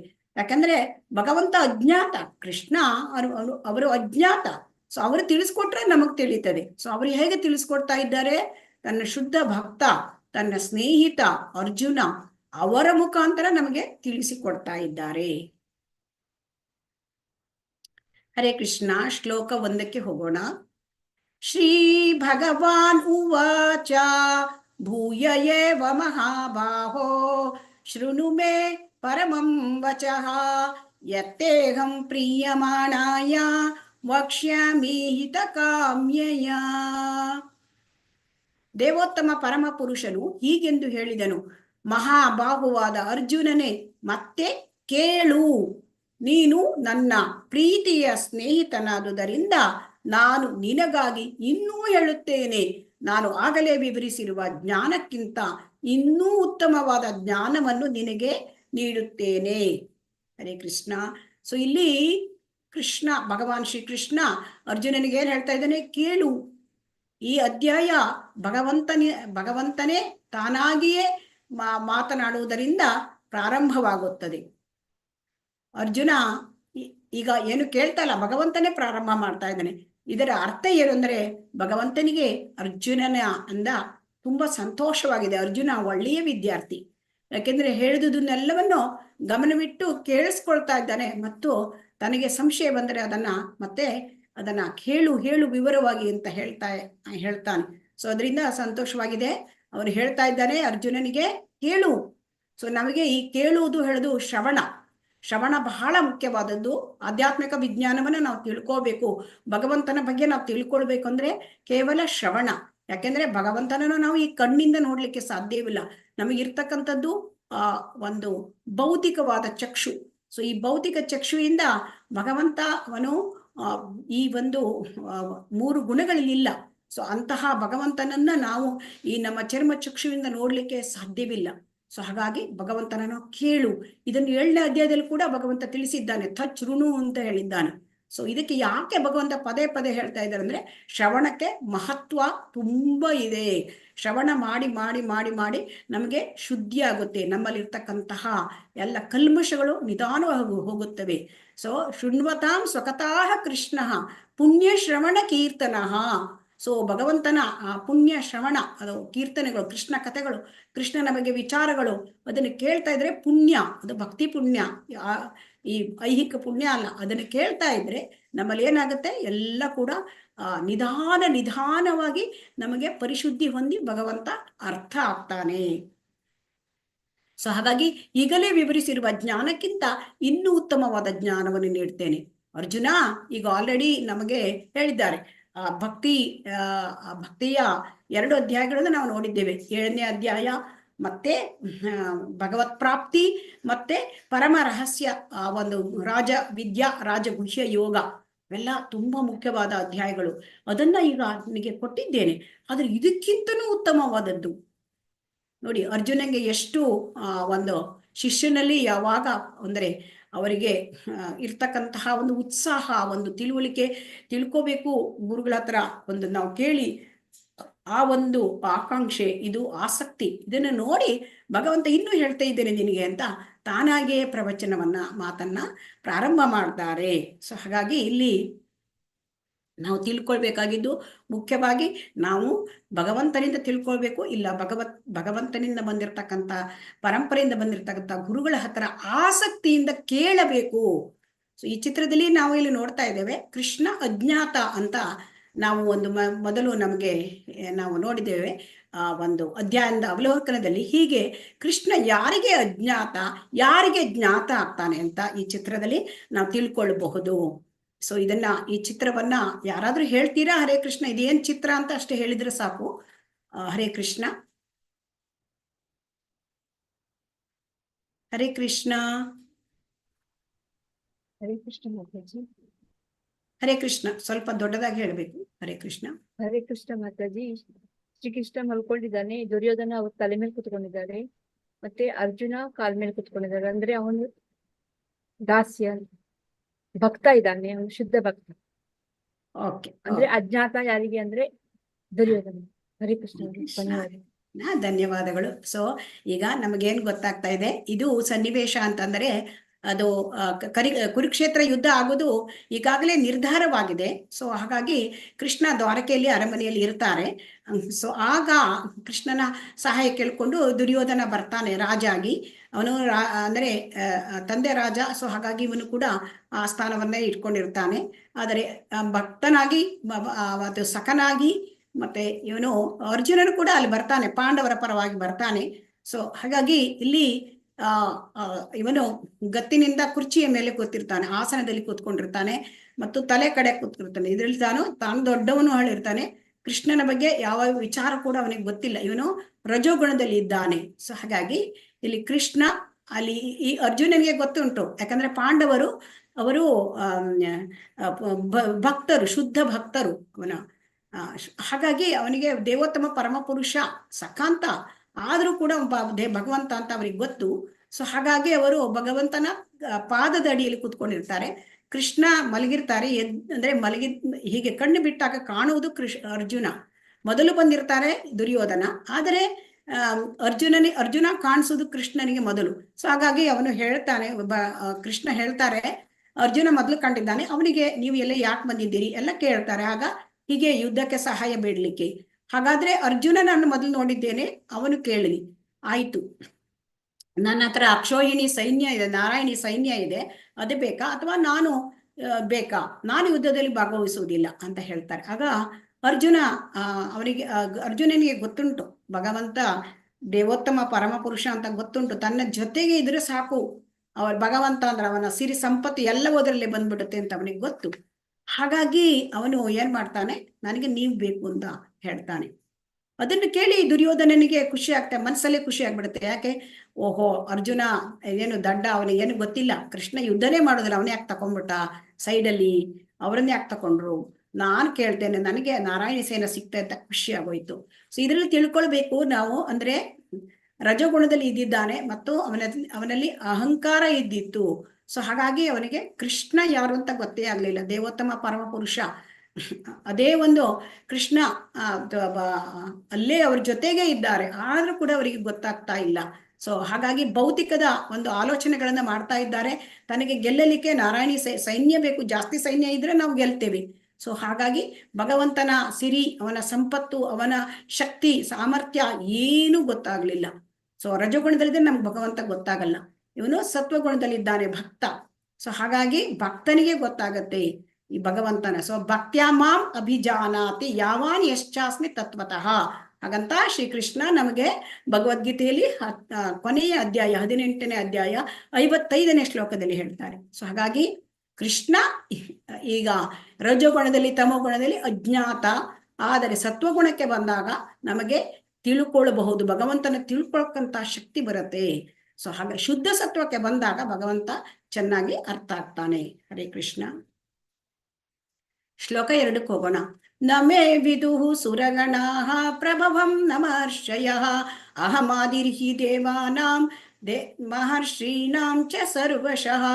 ದೇವತೆಗಳಾಗಲಿ ಮಹರ್ಷಿಗಳಾಗಲಿ ನನ್ನ ಮೂಲವನ್ನಾಗಲಿ ಸಿರಿಯನ್ನಾಗಲಿ ಅರಿಯರು, ಏಕೆಂದರೆ ಎಲ್ಲ ರೀತಿಗಳಲ್ಲಿಯೂ ನಾನೇ ದೇವತೆಗಳಿಗೆ ಮತ್ತು ಮಹರ್ಷಿಗಳಿಗೆ ಮೂಲನು. ಇಲ್ಲಿ ಭಗವಂತ ಏನ್ ಹೇಳ್ತಾ ಇದ್ದಾರೆ, ಕೃಷ್ಣ ದೇವತೆಗಳಿಗೆ ಮಹರ್ಷಿಗಳಿಗೆ ನನ್ನ ಮೂಲ ಗೊತ್ತಿಲ್ಲ, ನನ್ನ ಸಿರಿ ಗೊತ್ತಿಲ್ಲ ಅಂತ ಹೇಳ್ತಾ ಇದ್ದಾರೆ. ಯಾಕೆ ಹೇಳ್ತಾ ಇದ್ದಾರೆ, ಅದಕ್ಕೂ ಯಾಕೆ ತಾನು ಹೇಳ್ತಾ ಇದ್ದೇನೆ ಅದನ್ನು ಕೂಡ ಅವ್ರು ಹೇಳ್ತಾ ಇದ್ದಾರೆ. ಯಾಕೆ ಗೊತ್ತಾಗುವುದಿಲ್ಲ ದೇವತೆಗಳಿಗೆ? ಮತ್ತೆ ಮಹರ್ಷಿಗಳಿಗೆ ಅವರಿಗೆ ಗೊತ್ತಾಗುವುದಿಲ್ಲ. ಯಾಕಂದ್ರೆ ಅವರಿಗೆ ಮೂಲ ನಾನು ಅಂತ ಹೇಳ್ತಾರೆ. ಯಾಕೆ? ಕೃಷ್ಣ ತಾನು ಮೂಲ ಅವರಿಗೆ ಅಂತ ಹೇಳ್ತಾರೆ. ಸೊ ಹಾಗಾಗಿ ಕೃಷ್ಣ ಅವರಿಗಿಂತ ಅಂದ ಆದಿಯಲ್ಲಿ ಇದ್ದವರು. ಸೊ ಹಾಗಾಗಿ ದೇವತೆಗಳಿಗೂ ಮಹರ್ಷಿಗಳಿಗೆ ಗೊತ್ತೇ ಆಗೋದಿಲ್ಲ. ಅವರಿಗೆ ಕೃಷ್ಣನ ಏನು ಅಂತ ಕಂಪ್ಲೀಟ್ ಆಗಿ ಸರಿಯಾಗಿ ಸಂಪೂರ್ಣವಾಗಿ ಅರ್ಥಕೊಳ್ಳಿಕ್ಕೆ ಸಾಧ್ಯ ಇಲ್ಲ. ಈಗ ನಮಗೆ ನಾವೊಂದು ಉದಾಹರಣೆ, ನಾವು ಭೌತಿಕದಲ್ಲಿ ಆದ್ರೂ ನೋಡುವುದಾದ್ರೂ, ಈಗ ನಾವು ಒಂದು ನಮ್ಮ ತಂದೆ ತಾಯಿ ಈಗ ನಮಗೆ ಜನ್ಮ ಕೊಟ್ಟವರು, ನಮಗಿಂತ ಬಹಳ ವರ್ಷಗಳಿಂದ ಇದ್ದವರು ಅವರು ನಮಗಿಂತ. ಸೊ ಅವರ ಬಗ್ಗೆ ನಮಗೆ ಅವರ ಒಂದು ಬಾಲ್ಯವಾಗಲಿ, ಅವರ ವಿದ್ಯಾಭ್ಯಾಸದಲ್ಲಿ ಏನೇನು ನಡೆದಿರುತ್ತದೆ, ಅವರ ಜೀವನದಲ್ಲಿ ಅನೇಕ ಘಟನೆಗಳು, ಅದು ನಮಗೆ ಗೊತ್ತಿರೋದಿಲ್ಲ. ಸೊ ಅದನ್ನ ಅವರಾಗಿದ್ದೇ ನಮಗೆ ತಿಳಿಸ್ಕೊಟ್ರೆ ನಾವು ಹೀಗೆ ತಿಳ್ಕೊಬಹುದು, ನನ್ನ ಅಪ್ಪ ನನ್ನ ಅಮ್ಮ ಹೀಗೆಲ್ಲ ಮುಂದೆ ಬಂದಿದ್ದಾರೆ, ಜೀವನದಲ್ಲಿ ಇಷ್ಟು ಕಷ್ಟಪಟ್ಟಿದ್ದಾರೆ, ಹೀಗೆಲ್ಲ ಅವರಿಗೆ ಅರ್ಥ ಆಗತ್ತೆ ಅಲ್ವಾ. ಸೊ ಅದೇ ತರ ಇಲ್ಲಿ ಭಗವಂತನ ಬಗ್ಗೆ ದೇವತೆಗಳಿಗೆ ಗೊತ್ತಿಲ್ಲಂತೆ. ದೇವತೆಗಳನ್ನ ಎಲ್ಲರೂ ಕೂಡ ಕೆಲವರು ಪೂಜೆ ಮಾಡ್ತಾರೆ. ಸೊ ಅವರಿಗೆ ಗೊತ್ತಿಲ್ಲಂತೆ. ಮಹರ್ಷಿಗಳಾದರೂ ಜ್ಞಾನವಂತರು, ಅವರು ಕೂಡ ಅವರಿಗೆ ಗೊತ್ತಿಲ್ಲ. ಸೊ ಹಾಗಾಗಿ ಇಲ್ಲಿ ಏನ್ ಹೇಳ್ತಾ ಇದ್ರೆ, ಕೃಷ್ಣ ಸಿರಿ ಮೂಲ, ಇದು ಎರಡನ್ನು ತಿಳ್ಕೊಳ್ಬೇಕು. ಕೃಷ್ಣ ಎಲ್ಲದಕ್ಕೂ, ಇಡೀ ವಿಶ್ವಕ್ಕೆ, ಈ ಒಂದು ಜಗತ್ತಿಗೆ, ಆಧ್ಯಾತ್ಮಿಕ ಪ್ರಪಂಚ ಇರಲಿ, ಭೌತಿಕ ಪ್ರಪಂಚ ಇರಲಿ, ಎಲ್ಲದೂ ಇರ್ತಕ್ಕಂಥ ಚರಾಚರ ವಸ್ತುಗಳಿಗೆ ಮೂಲ. ಈಗ ಒಂದು ಗಿಡ, ಒಂದು ಮರ ಅಂತ ನಾವು ತಿಳ್ಕೊಂಡ್ರೆ, ಆ ಮರ ನಮಗೆ ಮೇಲೆ ಕಾಣುತ್ತೆ, ಎಲೆಗಳು ಕಾಂಡಗಳು ಎಲ್ಲ ಕಾಣುತ್ತೆ ಅಲ್ವಾ. ಸೊ ಆದರೆ ಅಲ್ಲಿ ಬೇರು ಕಾಣಲ್ಲ ನಮಗೆ. ಸೊ ಆ ಮೂಲವೇ ಗೊತ್ತಾಗೋದಿಲ್ಲ ನಮಗೆ. ಸೊ ಆದ್ರೆ ಎಲ್ಲವೂ ಮೇಲ್ಗಡೆ ಎಲ್ಲ ಕಾಣ್ತಾ ಇರುತ್ತೆ. ಸೊ ಹಾಗಾಗಿ ಅಲ್ಲಿ ಗಿಡದ ಆ ಮರದ ಬೇರು ಕೃಷ್ಣ. ಸೊ ಹಾಗಾಗಿ ನಮಗೆ ಕೃಷ್ಣ ಆ ಬೇರು ಇದ್ದರೆ ಮಾತ್ರ ಎಲ್ಲವೂ ಕೂಡ ಹೊರಗೆ ಎಲ್ಲ ಕಾಂಡಗಳು, ಎಲೆಗಳು, ಹೂಗಳು ಎಲ್ಲ ಇರ್ತವೆ ಅಲ್ವಾ. ಸೊ ಹಾಗೆ ಎಲ್ಲದಕ್ಕೂ ಮೂಲ ಕೃಷ್ಣ ಅಂತ ಇಲ್ಲಿ ಹೇಳ್ತಾ ಇದ್ದಾನೆ. ನನ್ನ ಮೂಲ ಸಿರಿಗಳು, ಭಗವಂತನ ಸಿರಿ ತುಂಬಾ ಅನೇಕ ಆಗಿದ್ರಿಂದ ಅವರಿಗೆ ಗೊತ್ತಿಲ್ಲ ಕೃಷ್ಣನ ಸಿರಿಯನ್ನು ಕೃಷ್ಣನೊಬ್ಬನೇ ತನ್ನ ಆಂತರಿಕ ಶಕ್ತಿಯಿಂದ ಬಲ್ಲನು. ಅವನೊಬ್ಬನು ತಿಳಿಸಿದರೆ, ಕೃಷ್ಣ ತಿಳಿಸಿದ್ರೆ ನಮಗ್ ಗೊತ್ತಾಗತ್ತೆ, ಇಲ್ಲ ಅಂದ್ರೆ ನಮಗ್ ಗೊತ್ತಾಗಲ್ಲ. ಶ್ಲೋಕ 3ಕ್ಕೆ ಹೋಗೋಣ. ಯೋ ಮಾಂ ಅಜಂ ಅನಾದಿಂ ಚ ವೇತ್ತಿ ಲೋಕ ಮಹೇಶ್ವರಂ ಅಸಮ್ಮೂಢ ಸಮರ್ಥೇಶು ಸರ್ವ ಪಾಪೈಹಿ ಪ್ರಮುಚ್ಯತೆ. ಯಾರು ನನ್ನನ್ನು ಜನ್ಮವಿಲ್ಲದವನು, ಅನಾದಿ ಮತ್ತು ಎಲ್ಲ ಲೋಕಗಳ ಪರಮ ಪ್ರಭು ಎಂದು ಅರಿಯುತ್ತಾನೋ ಅವನು ಮಾತ್ರ ಮನುಷ್ಯರಲ್ಲಿ ಭ್ರಾಂತಿ ಇಲ್ಲದವನಾಗಿ ಎಲ್ಲ ಪಾಪಗಳಿಂದ ಬಿಡುಗಡೆ ಹೊಂದುತ್ತಾನೆ. ಸೊ ಇಲ್ಲಿ ಭಗವಂತ ನಮ್ಗೆ ಏನ್ ಹೇಳ್ತಾ ಇದ್ದಾರೆ, ಪಾಪಗಳಿಂದ ಬಿಡುಗಡೆ ಹೊಂದುವುದು, ಭ್ರಾಂತಿಯಿಂದ ಹೊರಗೆ ಬರುವುದು ಹೇಗೆ? ಭ್ರಾಂತಿ ಅಂದ್ರೆ ಮಾಯೆ. ಈಗ ನಾವೆಲ್ಲರೂ ಕೂಡ ಮಾಯೆಯಲ್ಲಿ ಇದ್ದೇವೆ. ಮಾಯೆ ಅಂದ್ರೆ 3 ಗುಣಗಳು, ಸತ್ವಗುಣ, ರಜೋಗುಣ, ತಮೋಗುಣ. ಸೊ ಅದರಿಂದ ಮಾಯೆಯ ಹತೋಟಿಯಲ್ಲಿ ನಾವಿರೋದ್ರಿಂದ ನಾವು ಭ್ರಾಂತಿಯಲ್ಲಿ ಇದ್ದೇವೆ. ನಮಗೆ ಯಾವುದು ಸತ್ಯ ಅಲ್ಲವೋ ಅದನ್ನೇ ಸತ್ಯ ಅಂತ ತಿಳ್ಕೊಂಡ್ಬಿಟ್ಟಿದ್ದೇವೆ. ಸೊ ಇದೇ ಈ ಐಹಿಕ ಪ್ರಪಂಚವೇ ಎಲ್ಲವೂ ಅಂತ ನಾವು ತಿಳ್ಕೊಂಡ್ಬಿಟ್ಟಿದ್ದೇವೆ. ಯಾಕಂದ್ರೆ ಅದು ಸತ್ಯ ಅಲ್ಲ, ಅದು ಸಾಪೇಕ್ಷ ಸತ್ಯ, ನಿಜವಾದ ಪರಮ ಸತ್ಯ ಅಲ್ಲ. ಸೊ ಹಾಗಾಗಿ ಅದು ನಮಗೆ ಆ ಭ್ರಾಂತಿಯನ್ನ ನಾವು ಹೊರಗೆ ಮಾಯೆಯಿಂದ ನಾವೆಲ್ಲ ಈ ಒಂದು ಐಹಿಕದಲ್ಲಿ ನಾವು ಜನ್ಮ ಮೃತ್ಯು ಜರಾ ವ್ಯಾಧಿ, ಆಮೇಲೆ ತ್ರಿವಿಧ ತಾಪತ್ರ, ಇದಕ್ಕೆಲ್ಲ ಒಳಗಾದಕ್ಕೆ ಇದೇ ಕಾರಣ. ಸೊ ಆಮೇಲೆ ನಾವು ಪಾಪಗಳಿಂದ ಬಿಡುಗಡೆ ಇಲ್ಲ ನಮಗೆ ಪಾಪ ಬಂದ್ರೆ, ನಾವು ಪಾಪ ಮಾಡಿದ್ರೆ ಅದನ್ನ ಅನುಭವಿಸ್ಲೇ ತೀರಿಸ್ಬೇಕು. ಇಲ್ಲದಿದ್ರೆ ಪಾಪ ಇದ್ರೆ ಅದನ್ನ ಪುಣ್ಯ ಕಾರ್ಯದಿಂದ ಅದನ್ನ ನಾವು ನಲಿಫೈ ಮಾಡಕ್ ಆಗಲ್ಲ ಅಂತ ತಿಳ್ಕೊಂಡಿದ್ದೇವೆ. ಸೊ ಹಾಗಾದ್ರೆ ಈ ಪಾಪಗಳಿಂದ ಬಿಡುಗಡೆ ಆಗೋದಿಲ್ವಾ? ಕೃಷ್ಣ ಹೇಳ್ತಾರೆ ಬಿಡುಗಡೆ ಆಗತ್ತೆ. ಹೇಗೆ? ಪಾಪದಿಂದ ಬಿಡುಗಡೆ ಆಗ್ಬಹುದು, ಮತ್ತೆ ಮಾಯೆಯಿಂದನೂ ಬಿಡುಗಡೆ ಆಗಬಹುದು. ಹೇಗೆ ನೋಡಿ, ಹೇಗೆ ಅಂದ್ರೆ ನಾವು ಕೃಷ್ಣನನ್ನು ನಾವು ಅರಿತುಕೊಳ್ಳಬೇಕು ಅಂತ ಇಲ್ಲಿ ಅವರೇ ಹೇಳ್ತಾ ಇದ್ದಾರೆ. ಏನಂತ ಹೇಳಿ ಅರ್ಥಕೊಳ್ಬೇಕು? ನನಗೆ ಜನ್ಮ ಇಲ್ಲ, ಕೃಷ್ಣನಿಗೆ ಜನ್ಮ ಇಲ್ಲ ಅಂತ ಅರ್ಥಕೊಳ್ಬೇಕು. ಕೃಷ್ಣ ಅನಾದಿ, ಕೃಷ್ಣನ ಎಲ್ಲದಕ್ಕಿಂತನೂ ಆದಿ ಪುರುಷ. ಸೊ ಗೋವಿಂದಂ ಆದಿ ಪುರುಷಂ, ಬ್ರಹ್ಮನೇ ಹೇಳ್ಬಿಟ್ಟಿದ್ದಾನೆ ಕೃಷ್ಣ ಆದಿ ಪುರುಷ ಅಂತ. ಸೊ ಆಮೇಲೆ ಎಲ್ಲ ಲೋಕಗಳ ಪರಮ ಪ್ರಭು ಅಂದ್ರೆ ಇಡೀ ಅಂದ್ರೆ ಸರ್ವಲೋಕ ಮಹೇಶ್ವರ, ಎಲ್ಲ ಲೋಕಗಳಿಗೂ ಒಡೆಯ ಅವನೊಬ್ಬರೇ. ನಾವೇನ್ ತಿಳ್ಕೊಳ್ತೇವೆ, ನಾವು ಒಡೆಯರು, ನಮ್ಗೊಂದು ಏನಾದ್ರೂ ಸ್ವಲ್ಪ ಆಸ್ತಿ ಪಾಸ್ತಿ ಇದ್ರೆ ಅಥವಾ ಏನಾದ್ರೂ ಫ್ಲಾಟ್ಸು ಬಂಗ್ಲೋ ಇದ್ರೆ ಅದು ಒಡೆಯರು ನಾವು ಅಂತ ತಿಳ್ಕೊಂಡ್ಬಿಡ್ತೇವೆ. ಆದ್ರೆ ಎಲ್ಲ ಲೋಕಗಳ ಒಡೆಯರು. ಸೊ ಕೃಷ್ಣ ಯಾರು ತಿಳಿತಾರೆ ಕೃಷ್ಣನಿಗೆ ಜನ್ಮವಿಲ್ಲ. ಆದ್ರೆ ಇಲ್ಲಿ ಏನ್ ಕಾಣುತ್ತೆ, ಕೃಷ್ಣನಿಗೆ ಜನ್ಮವಿಲ್ಲ ಅಂತ ಹೇಳ್ತಾರೆ. ನೋಡಿ ಈ ಚಿತ್ರದಲ್ಲಿ ನೋಡಿ, ಇಲ್ಲಿ ತಾಯಿ ದೇವಕಿ ಅವರು ಗರ್ಭಿಣಿ, ಮತ್ತೆ ಇಲ್ಲಿ ಎಲ್ಲ ದೇವತೆಗಳು ಗರ್ಭಸ್ತುತಿ ಮಾಡ್ತಾ ಇದ್ದಾರೆ ಬಂದು ಅವರ ದೇವತೆಗಳಿಗೂ ಕೂಡ ಕೃಷ್ಣ ನೋಡ್ಬೇಕು ಅಂತ ತುಂಬಾ ಖುಷಿ ಆಗುತ್ತೆ. ಕೃಷ್ಣ ಬರ್ತಾನೆ, ಅವರ ದೇವಕ್ಕೆ ಗರ್ಭದಲ್ಲಿ ಇದ್ದಾನೆ ಅಂತ ಅವರಿಗೆಲ್ಲರಿಗೂ ಗೊತ್ತಿರುತ್ತೆ. ಸೊ ಹಾಗಾಗಿ ಅಲ್ಲಿ ಸ್ತುತಿ ಮಾಡ್ಲಿಕ್ಕೆ ಬಂದಿರ್ತಾರೆ. ಇದನ್ನ ನೋಡಿ ನಮಗೆ ಕನ್ಫ್ಯೂಷನ್ ಆಗ್ಬಿಡುತ್ತೆ ಅಲ್ವಾ. ಕೃಷ್ಣನಿಗೆ ಜನ್ಮವಿಲ್ಲ ಅಂತಂದ್ರೆ ದೇವಕಿಯ ಅಂದ್ರೆ ವಸುದೇವ ದೇವಕಿಯರ ಮಗ ಅಂತೇಳಿ ಹೇಳ್ತಾರಲ್ಲ, ಇದೇನಿದು ಅಂತ ಕೇಳ್ತಾರೆ. ಆದ್ರೆ ಇಲ್ಲಿ ಕೃಷ್ಣನಿಗೆ ಜನ್ಮವಿಲ್ಲ ಅಂದ್ರೆ ನಮ್ಮ ಹಾಗೆ ಜನ್ಮ ಇಲ್ಲ. ನಮಗೆ ಜನ್ಮ ಬರಬೇಕು ಅಂತಂದ್ರೆ ನಮಗೆ ತಂದೆ ತಾಯಿಯಲ್ಲಿ ಹೊಟ್ಟೆಯಲ್ಲಿ ತಾಯಿ ಹೊಟ್ಟೆಯಲ್ಲಿ ಹುಟ್ಟಬೇಕು, ತಂದೆಯ ಒಂದು ಬೀಜ ಪ್ರದಾನ ಆಗ್ಬೇಕು, ಆಗ ನಮಗೆ 9 ತಿಂಗಳಾಗಬೇಕು ಈಗ ಒಂದು ಮಾನವ ಒಂದು ಶಿಶುವಿಗೆ, ಆಮೇಲೆ ಅವರು ಗರ್ಭಿಣಿ ಹೆರಿಗೆ ಆಗ್ಬೇಕು. ಇದು ನಮ್ಗೆಲ್ಲರಿಗೂ ಗೊತ್ತಿದೆ. ಆದರೆ ಭಗವಂತ ಇಲ್ಲಿ ತಾಯಿ ದೇವಕಿ ಮತ್ತು ತಂದೆ ವಸುದೇವರ ಪುತ್ರನಾಗಿ ಹೀಗೆ ಆಗೋದಿಲ್ಲ ಭಗವಂತನಿಗೆ ಜನ್ಮ. ಅದಕ್ಕೆ ಭಗವಂತನಿಗೆ ಜನ್ಮ ಇಲ್ಲ. ಹಾಗಾದ್ರೆ ಹೇಗಾಗುತ್ತೆ? ಸೊ ಭಗವಂತನದು ಹೃದಯ ಗರ್ಭ ಅಂದ್ರೆ ಭಗವಂತ ಕೃಷ್ಣ ಏನ್ ಮಾಡ್ತಾರೆ, ವಸುದೇವನ ಹೃದಯಕ್ಕೆ ಬರ್ತಾರೆ, ವಸುದೇವನ ಹೃದಯದಿಂದ ದೇವಕಿಯ ಹೃದಯಕ್ಕೆ ಬರ್ತಾರೆ. ಸೊ ದೇವಕಿ ಹೃದಯದಿಂದ ಅವರು ಅಂದ್ರೆ ಷಡೈಶ್ವರ್ಯ ಪೂರ್ಣನಾಗಿ, ಆಮೇಲೆ ನಾರಾಯಣ ರೂಪದಲ್ಲಿ ಚತುರ್ಭುಜನಾಗಿ ಅವರ ತಂದೆ ತಾಯಿಗಳ ಮುಂದೆ ಬಂದು ಅವರು ಪ್ರತ್ಯಕ್ಷ ಆಗ್ತಾರೆ. ಆಮೇಲೆ ಅವರಿಗೆ ತಾಯಿ ತಂದೆ ಬೇಡ್ಕೊಂಡು ನಮಸ್ಕಾರ ಮಾಡಿ ಅವರಿಗೆ ಸ್ತೋತ್ರ ಮಾಡಿ, ಈ ರೀತಿ ಬೇಡ, ನೀನು 2 ಕೈಗಳ ರೂಪದಲ್ಲಿ ಬಾ, ನಿನಗೆ ಇಲ್ಲದಿದ್ರೆ ಏನ್ ಮಾಡ್ತಾರೆ, ಕಂಸ ನಿನ್ನನ್ನ ಸಂಹಾರ ಮಾಡಿಬಿಡ್ತಾರೆ, ಜನರಿಗೆಲ್ಲ ಗೊತ್ತಾಗ್ಬಿಡುತ್ತೆ ಅಂತ. ಸೊ ಹಾಗಾಗಿ ಇದು ಜನ್ಮ. ಅದಕ್ಕೆ ಕೃಷ್ಣ ಜನ್ಮವಿಲ್ಲದವನು.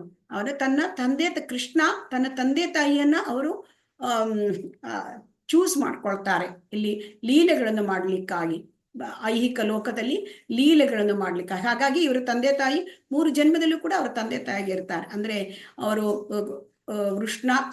ವೃಷ್ಣಿ ಗರ್ಭ ಆದಾಗ ಸುತಪ ಮತ್ತು ವೃಷ್ಣಿ ಆಗಿರ್ತಾರೆ ಅವರು, ಇದೇ ದೇವಕಿ ಮತ್ತು ವಸುದೇವ ಅವರು. ಆಮೇಲೆ 2ನೇದಾಗಿ ಅವರು ಕಶ್ಯಪ ಅದಿತಿ ಆಗಿರ್ತಾರೆ ಮತ್ತು ಇಲ್ಲಿ ವಾಮನ ದೇವ ಆಗಿರ್ತಾರೆ ಅವತಾರ. ಇಲ್ಲಿ 3ನೇ ಸಾರಿ ಶ್ರೀಕೃಷ್ಣನಾಗಿ ಬರ್ತಾರೆ ಅವರು. ಸೊ ಹಾಗಾಗಿ ಇದು ಜನ್ಮ. ಇದನ್ನು ತಿಳ್ಕೊಳ್ಬೇಕು ನಾವು. ಅವನು ಅನಾದಿ, ಅವನಿಗೆ ಆದಿಯೇ ಇಲ್ಲ, ಮೂಲವೇ ಇಲ್ಲ. ಸೊ ಎಲ್ಲ ಲೋಕಗಳಿಗೂ ಅವನು ಪರಮ ಪ್ರಭು ಅಂತ ನಾವು ತಿಳ್ಕೊಂಡ್ರೆ ನಮಗೇನಾಗತ್ತೆ, ನಾವು ಪಾಪ ಮಾಡಿದ್ದೆಲ್ಲ ಹೋಗುತ್ತೆ, ಮತ್ತೆ ನಮಗೆ ಮಾಯೆಯಿಂದ ಬಿಡುಗಡೆ ಆಗುತ್ತೆ. ಇದೆಲ್ಲ ತಿಳಿದಾಗ ಏನಾಗುತ್ತೆ, ನಮಗೆ ಶರಣಾಗತಿ ಹೊಂದಲಿಕ್ಕೆ ಸಾಧ್ಯ.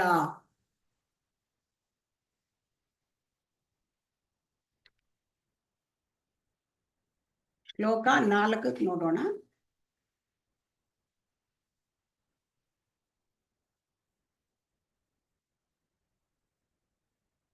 ನಾಲ್ಕು ಮತ್ತು 5. ಬುದ್ಧಿರ್ಜ್ಞಾನಂ ಅಸಮ್ಮೋಹ ಕ್ಷಮಾ ಸತ್ಯಂ ತಮಃ ಸುಖಂ ದುಃಖಂ ಭವೋ ಅಭಾವೋ ಭಯಂ ಚ ಅಭಯಮೇವ ಚ ಅಹಿಂಸಾ ಸಮತಾ ತುಷ್ಟಿಸ್ತಪೋದಾನಂ ಯಶೋ ಅಯಶಃ ಭವಂತಿ ಭಾವಾ ಭೂತಾನ ಮತ್ತ ಏವ ಪೃಥಗ್ವಿದಾಃ. ಬುದ್ಧಿ, ಜ್ಞಾನ, ಸಂದೇಹ ಮತ್ತು ಭ್ರಾಂತಿಗಳಿಂದ ಬಿಡುಗಡೆ, ಕ್ಷಮೆ, ಸತ್ಯ, ಇಂದ್ರಿಯ ನಿಗ್ರಹ, ಮನೋ ನಿಗ್ರಹ, ಸುಖ ದುಃಖಗಳು, ಹುಟ್ಟು ಸಾವು, ಭಯ, ನಿರ್ಭಯ, ಅಹಿಂಸೆ, ಸಮಚಿತ್ತತೆ, ತುಷ್ಟಿ, ತಪಸ್ಸು, ದಾನ, ಕೀರ್ತಿ ಮತ್ತು ಅಪಕೀರ್ತಿ, ಜೀವಿಗಳ ಈ ಎಲ್ಲ ಗುಣಗಳನ್ನು ಸೃಷ್ಟಿಸಿದವನು ನಾನೊಬ್ಬನೇ. ಭಗವಂತ ಇಲ್ಲಿ ಏನ್ ಹೇಳ್ತಾ ಇದ್ದಾರೆ, ಈ ಗುಣಗಳು, ಜೀವಿಗಳ ಗುಣಗಳನ್ನು ಸೃಷ್ಟಿ ಮಾಡಿದ್ದೇನೆ ನಾನು ಅಂತ ಹೇಳ್ತಾ ಇದ್ದಾರೆ. ನಿನ್ನೆ ನಾವು ನೋಡಿದ್ದೇವೆ, ಭಗವಂತ ಎಲ್ಲ ಲೋಕಗಳನ್ನು ಸೃಷ್ಟಿ ಮಾಡಿದ್ದಾರೆ. ಸೊ ಕಾರಣೋದಕಶಾಹಿ ವಿಷ್ಣುವಾಗಿ ಎಲ್ಲ ಅನೇಕ ಬ್ರಹ್ಮಾಂಡಗಳು, ಕೋಟ್ಯಾಂತರ ಬ್ರಹ್ಮಾಂಡಗಳು ಸೃಷ್ಟಿಯಾಗತ್ತೆ. ಆಮೇಲೆ ಅದರಲ್ಲಿ ಪ್ರತಿಯೊಂದು ಬ್ರಹ್ಮಾಂಡಕ್ಕೂ ಗರ್ಭೋದಕಶಾಹಿ ವಿಷ್ಣು ಪ್ರವೇಶ ಆಗಿ ಅಲ್ಲಿಂದ ಗರ್ಭೋದಕಶಾಹಿ ವಿಷ್ಣುವಿನ ಕಮಲದಿಂದ ನಾಭಿ ಕಮಲದಿಂದ ಬ್ರಹ್ಮ ಉದ್ಭವ ಆಗುತ್ತಾನೆ.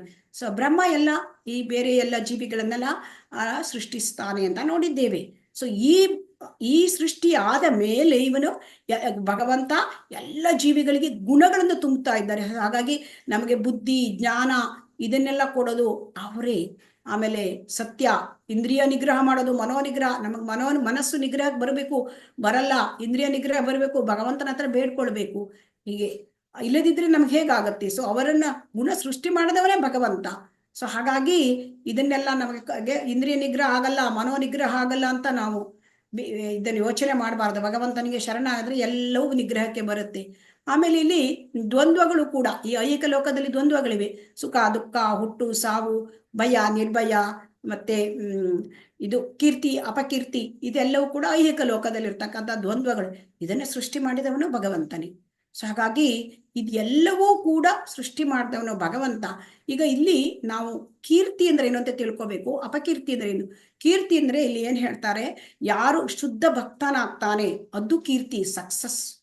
ನಾವು ಸಕ್ಸಸ್ ಅಂದ್ರೆ ಏನ್ ತಿಳ್ಕೊಂಡ್ಬಿಡ್ತೇವೆ, ದೊಡ್ಡ ಒಂದು ಅಂದ್ರೆ ಐಹಿಕದಲ್ಲಿ ಎಷ್ಟೋ ಒಂದು ನಾವು ಡಿಗ್ರಿಗಳನ್ನ ಪಡ್ಕೊಂಡು ಬಿಸ್ನೆಸ್ ಅಲ್ಲಿ ಅಥವಾ ಎಂಪೈರ್ ಮಾಡೋದು, ಅಥವಾ ದೊಡ್ಡ ಇದನ್ನ ಒಂದು ಚಾರ್ಟೆಡ್ ಅಕೌಂಟೆಂಟ್ ಆಗೋದು, ಅಥವಾ ಒಂದು ಡಾಕ್ಟರ್ ಆಗೋದು, ಇಂಜಿನಿಯರ್ ಆಗೋದು, ದೊಡ್ಡ ಒಂದು ಇದನ್ನ ಸಾಧನೆ ಅಂತ ತಿಳ್ಕೊಂಡ್ಬಿಡ್ತೇವೆ.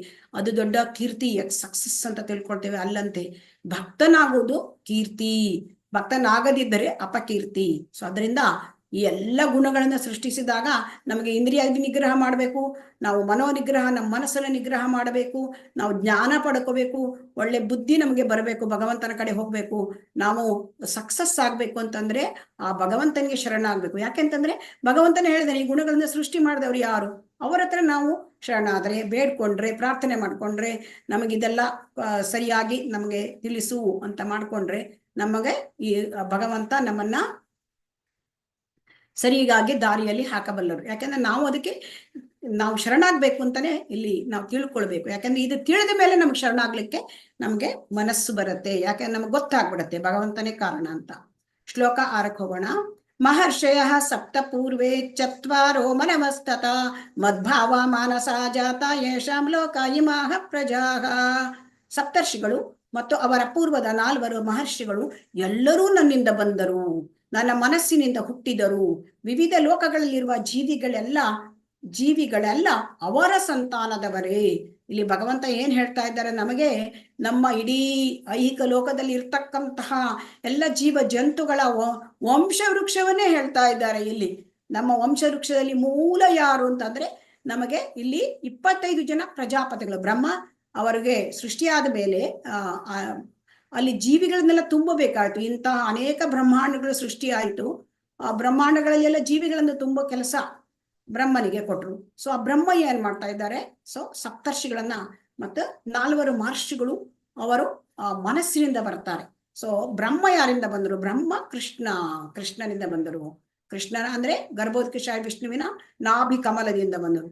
ವಿಷ್ಣು ಬೇರೆ ಅಲ್ಲ, ಕೃಷ್ಣ ಬೇರೆ ಅಲ್ಲ. ಸೊ ಹಾಗಾಗಿ ಸಪ್ತರ್ಷಿಗಳು, 4 ಮಹರ್ಷಿಗಳು ಮತ್ತೆ 14 ಮನುಗಳು ಸೇರಿ 25 ಜನ ಪ್ರಜಾಪತಿಗಳಾಗ್ತಾರೆ.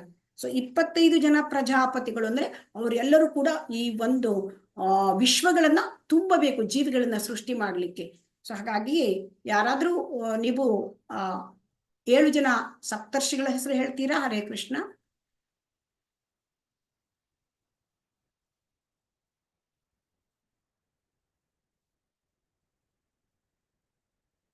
ಹರೇ ಕೃಷ್ಣ, ಹರೇ ಕೃಷ್ಣ. ಸೊ ಈಗ ಸಪ್ತರ್ಷಿಗಳು, ಈಗ ನಮಗೆ ಅಂದ್ರೆ ನಾವು ಒಮ್ಮೆ ನಮ್ಗೆ ಯಾವ್ದಾದ್ರು ನಾವು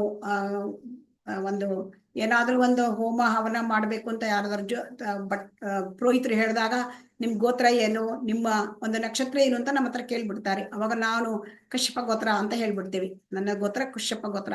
ಸೊ ಅವಾಗ ಕೆಲವ್ರ ಗೋತ್ರ ಗೌತಮ್ ಗೋತ್ರ, ಕೆಲವರು ಜಮದಗ್ನಿ ಗೋತ್ರ, ವಸಿಷ್ಠ ಗೋತ್ರ ಅಂತ. ಸೊ ಈ ಗೋತ್ರ ಅಂದ್ರೆ ಈಗ ಸಪ್ತರ್ಷಿಗಳು, ಆ ಸಪ್ತರ್ಷಿಗಳು ಮೂಲ. ಸೊ ಎಲ್ಲಾ ಒಂದು ಜೀವಿಗಳಿಗೆ ಈ ಸಪ್ತರ್ಷಿಗಳು 14 ಮನುಗಳು ಇವರು ಮೂಲ. ಈ ಸಪ್ತರ್ಷಿಗಳಲ್ಲಿ ಕಶ್ಯಪ, ಅತ್ರಿ, ಭಾರದ್ವಾಜ, ಗೌತಮ, ಜಮದಗ್ನಿ, ವಸಿಷ್ಠ, ವಿಶ್ವಾಮಿತ್ರ. ಸೊ ಇಲ್ಲಿ ಇವರು ಏನ್ ಮಾಡ್ತಾರೆ, ಇವರು ಎಲ್ಲ ಪ್ರಜೋತ್ಪತ್ತಿ ಮಾಡೋದ್ರಿಂದ ಪ್ರಜೆಗಳನ್ನು ಉತ್ಪತ್ತಿ ಮಾಡೋದು. ಪ್ರಜೆಗಳು ಅಂದ್ರೆ ಕೇವಲ ಮನುಷ್ಯರಲ್ಲ, 84 ಲಕ್ಷ ಜೀವ ಜಂತುಗಳು ಪ್ರಜೆಗಳು. ಸೊ ಅದನ್ನ ಮಾಡೋದ್ರಿಂದ ಈ 25 ಜನ ಪ್ರಜಾಪತಿಗಳು ಅಂತ ಹೇಳ್ತಾರೆ. ಅಂದ್ರೆ 7 ಜನ ಸಪ್ತರ್ಷಿಗಳು, ಆಮೇಲೆ 4 ಕುಮಾರರು ಮತ್ತೆ 14 ಮನುಗಳು. ಸೊ ಈ 4 ಕುಮಾರರು ಅವರು ಕುಮಾರರಾಗಿ ಉಳ್ಕೊಂಡ್ಬಿಡ್ತಾರೆ. ಅವರು ಇಲ್ಲಿ ನೋಡಿ, ಬ್ರಹ್ಮ ಅವರಿಗೆ ಹೇಳ್ತಾರೆ ಮೊದಲು ಸೃಷ್ಟಿ ಮಾಡಿ, ಅದಕ್ಕೆ ಸನಕ ಕುಮಾರ, ಸನತ್ ಕುಮಾರ, ಸನಂದನ ಕುಮಾರ, ಸನತ್ ಕುಮಾರ. ಸೊ ಇವರಿಗೆ ಹೇಳಿದಾಗ ಅವರು ತಂದೆಯ ಮಾತನ್ನು ಅವರು ರಿಜೆಕ್ಟ್ ಮಾಡ್ಬಿಡ್ತಾರೆ. ಅವರಿಗೆ ಇಷ್ಟ ಇರೋದಿಲ್ಲ ತಾನು ಜ್ಞಾನ ಸಂಪಾದನೆ ಮಾಡ್ಬೇಕು ಅಂತ. ಅವರು ಕೂಡ ಚಿಕ್ಕ ಮಕ್ಕಳಾಗಿ 5 ವರ್ಷದ ಬಾಲಕರ ತರನೇ ಇದ್ದು ಬಿಡ್ತಾರೆ. ಸೊ ಇದನ್ನು ಹಾಗಾಗಿ ಇವರು ಪ್ರಜೋತ್ಪತ್ತಿ ಮಾಡೋದಿಲ್ಲ. ಆದರೆ ಪ್ರಜೋತ್ಪತ್ತಿ ಮಾಡ್ಲಿಕ್ಕಾಗಿ ಬ್ರಹ್ಮ ಸೃಷ್ಟಿ ಮಾಡಿದ್ದು ಅವರಿಗೆ. ಇವರೆಲ್ಲರೂ ಕೂಡ ಮೂಲತಃ ಕೃಷ್ಣನಿಂದ ಬಂದವರು. ಈ ಸಪ್ತರ್ಷಿಗಳು, ಸನಕ ಮಹರ್ಷಿಗಳು, ಮತ್ತೆ ಈ 4 ಜನ ಕುಮಾರರು ಮತ್ತು ಮನುಗಳು ಹೇಗೆ ಅವರು ಬಂದರು? ಬ್ರಹ್ಮನಿಂದ ಬಂದರು. ಆದ್ರೆ ಬ್ರಹ್ಮನ ಮೂಲ ಕೃಷ್ಣ. ಸೊ ಆ ಮೂಲವನ್ನು ಹುಡುಕಿದ ಹೋದಾಗ ಎಲ್ಲದಕ್ಕೂ ಮೂಲ ಕೃಷ್ಣ. ಸೊ ಹಾಗಾಗಿ ಎಲ್ಲ ಜೀವ ಜಂತುಗಳಿಗೆ ಪರಮ ತಂದೆ ಕೃಷ್ಣ. ಹೇಗೆ ಪರಮ ತಂದೆ? ಪಿತಾಮಹ ಬ್ರಹ್ಮ, ಪ್ರಪಿತಾಮಹ ಕೃಷ್ಣ. ಸೊ ಹಾಗಾಗಿ ಎಲ್ಲರ ತಂದೆ ಕೃಷ್ಣ, ಪರಮ ತಂದೆ ಕೃಷ್ಣ. ಕೃಷ್ಣನಿಂದನೇ ಎಲ್ಲದು ಬಂದಿರ್ತಕ್ಕಂಥದ್ದು ಅಂತ ಹೇಳ್ತಾರೆ. ಇಲ್ಲಿ ನಾವು ನೋಡ್ತಾ ಇದ್ದೇವೆ, ಇಲ್ಲೊಂದು ನಾವು ಈ ಚಿತ್ರವನ್ನ ನೋಡೋಣ. ಇಲ್ಲಿ ಹೇಗೆ ಭಗವಂತನ ಸಿರಿಯಲ್ಲಿ ಹೇಗೆ ಇದನ್ನ ಭಗವಂತನ ಸಿರಿ ಎಷ್ಟು ಅಂತ ತಿಳ್ಕೊಳಕಾದ್ರೆ ಇದು ಒಂದು ಪ್ರಸಂಗ. ಇಲ್ಲಿ ನಾರದರು ಬರ್ತಾರೆ. ನಾರದರು ಯಾಕಂದ್ರೆ ಕೃಷ್ಣ 16,108 ರಾಣಿಯರನ್ನು ಮಾಡಿರ್ತಾರೆ. ದ್ವಾರಕೆಯಲ್ಲಿ ಪ್ರತಿಯೊಂದು ರಾಣಿಯರಿಗೂ ಕೂಡ ಒಂದೊಂದು ಅರಮನೆ ಕಟ್ಟಿ ಅವರನ್ನು ಹಾಗೆ ತಾನು ಕೂಡ 16,108 ವಿಸ್ತರಣೆಯಾಗಿ ಹೇಗೆ ಅವರ ರಾಣಿಯರು ಇದ್ದಾರೋ ಅವರಿಗೆ ತಕ್ಕಂತೆ ಪತಿ. ಸೊ ಆ ರೀತಿಯಾದ ಒಂದು ದೇಹವನ್ನು ಕೂಡ ಅವರ ಒಂದು ದೇಹಕ್ಕೆ ಹೊಂದುವ ರೀತಿಯಲ್ಲಿ ತಾನು ಅದೇ ತರ ಬದಲಾವಣೆ ಮಾಡಿ ಇರ್ತಾರೆ. ಆದ್ರೆ ಇವರಿಗೆ ನಾರದರು ಇವ್ರು ಹೇಗಿರ್ತಾರೆ 16,108 ಅಂತೇಳಿ ಅವರಿಗೆ ರಾಣಿಯರ ಜೊತೆ ಇರ್ತಾರೆ ಅಂತ ಅವರಿಗೆ ತುಂಬಾ ಇದಾಗಿರುತ್ತೆ, ಕುತೂಹಲ ಆಗಿರುತ್ತೆ. ಅದಕ್ಕೆ ಬರ್ತಾರೆ. ಆಗ ನೋಡ್ತಾರೆ, ಅವ್ರೇನ್ ತಿಳ್ಕೊಂಡ್ಬಿಟ್ಟಿರ್ತಾರೆ, ಏನೋ ಸ್ವಲ್ಪ ದಿವಸ ಒಂದು ರಾಣಿ ಹತ್ರ, ಸ್ವಲ್ಪ ಸಮಯ ಮತ್ತೊಂದು ರಾಣಿ ಹತ್ರ ಹೀಗೇನಾದ್ರು ಇರ್ಬೋದಾ ಅಂತ. ಆದ್ರೆ ಅವ್ರು ಬಂದು ನೋಡಿದಾಗ ಪ್ರತಿ ಒಂದು ಅರಮನೆಯಲ್ಲೂ ಕೂಡ ಪ್ರತ್ಯೇಕ ಕೃಷ್ಣ ಇದ್ದಿದ್ದ. ಪ್ರತ್ಯೇಕ ರೀತಿಯಲ್ಲಿ ಅವನು ಬೇರೆ ಬೇರೆ ರೀತಿಯಾದ ಕೌಟುಂಬಿಕ ಇದರಲ್ಲಿ ಕೆಲಸಗಳಲ್ಲಿ ತೊಡಗಿದ್ದ. ಸೊ ಹಾಗಾಗಿ ಕೃಷ್ಣನ ಮಹಿಮೆ ಅದು ಎಷ್ಟು ಅಪಾರ. ಅದು ಸಾಧಾರಣ ಅರಮನೆ ಅಲ್ಲ. ಪ್ರತಿ ರಾಣಿಯರಿಗೂ ಕೂಡ ವಜ್ರ ವೈಡೂರ್ಯ ಮುತ್ತು ರತ್ನಗಳಿಂದ ಕೂಡಿದ ಅರಮನೆ. ಸೊ ಹಾಗಾಗಿ ಕೃಷ್ಣನನ್ನ ಅನುಕರಣೆ ಮಾಡ್ಲಿಕ್ಕೆ ಜನ ನೋಡ್ತಾರೆ. ನಾನು ಕೃಷ್ಣ ಅಷ್ಟು ಒಂದು ಹೆಂಡತಿಯರನ್ನು ಮಾಡ್ಕೊಂಡಿದ್ದಾನೆ, ನಾನು ಮಾಡ್ತೇನೆ. ಆದ್ರೆ ಕೃಷ್ಣ ಏನ್ ಮಾಡಿದ್ದಾನೆ ಅದನ್ನ ನಾವು ಅನುಕರಿಸ್ಲಿಕ್ಕೆ ಬರೋದಿಲ್ಲ. ಇಲ್ಲಿ ಕೃಷ್ಣ ನಾವ್ ಏನ್ ಮಾಡಿದ್ದಾನೆ ಅಂತ ಇಲ್ಲಿ ನೋಡ್ಕೋಬಹುದು. ನೋಡಿ, ಗೋವರ್ಧನ ಗಿರಿಯನ್ನ ಕಿರುಬೆರಳಲ್ಲಿ ಎತ್ತಿದ, ಅದಾಗತ್ತಾ ಮಾಡ್ಲಿಕ್ಕೆ ಅನುಕರಣೆ? 7 ಹಗಲು 7 ರಾತ್ರಿ 7 ವರ್ಷದ ಬಾಲಕ. ಸೊ ಹಾಗಾಗಿ ಕೃಷ್ಣನನ್ನ ಅನುಕರಣೆ ಮಾಡ್ಲಿಕ್ಕೆ ಬರೋದಿಲ್ಲ. ಅವನು ದೇವೋತ್ತಮ ಪರಮ ಪುರುಷ.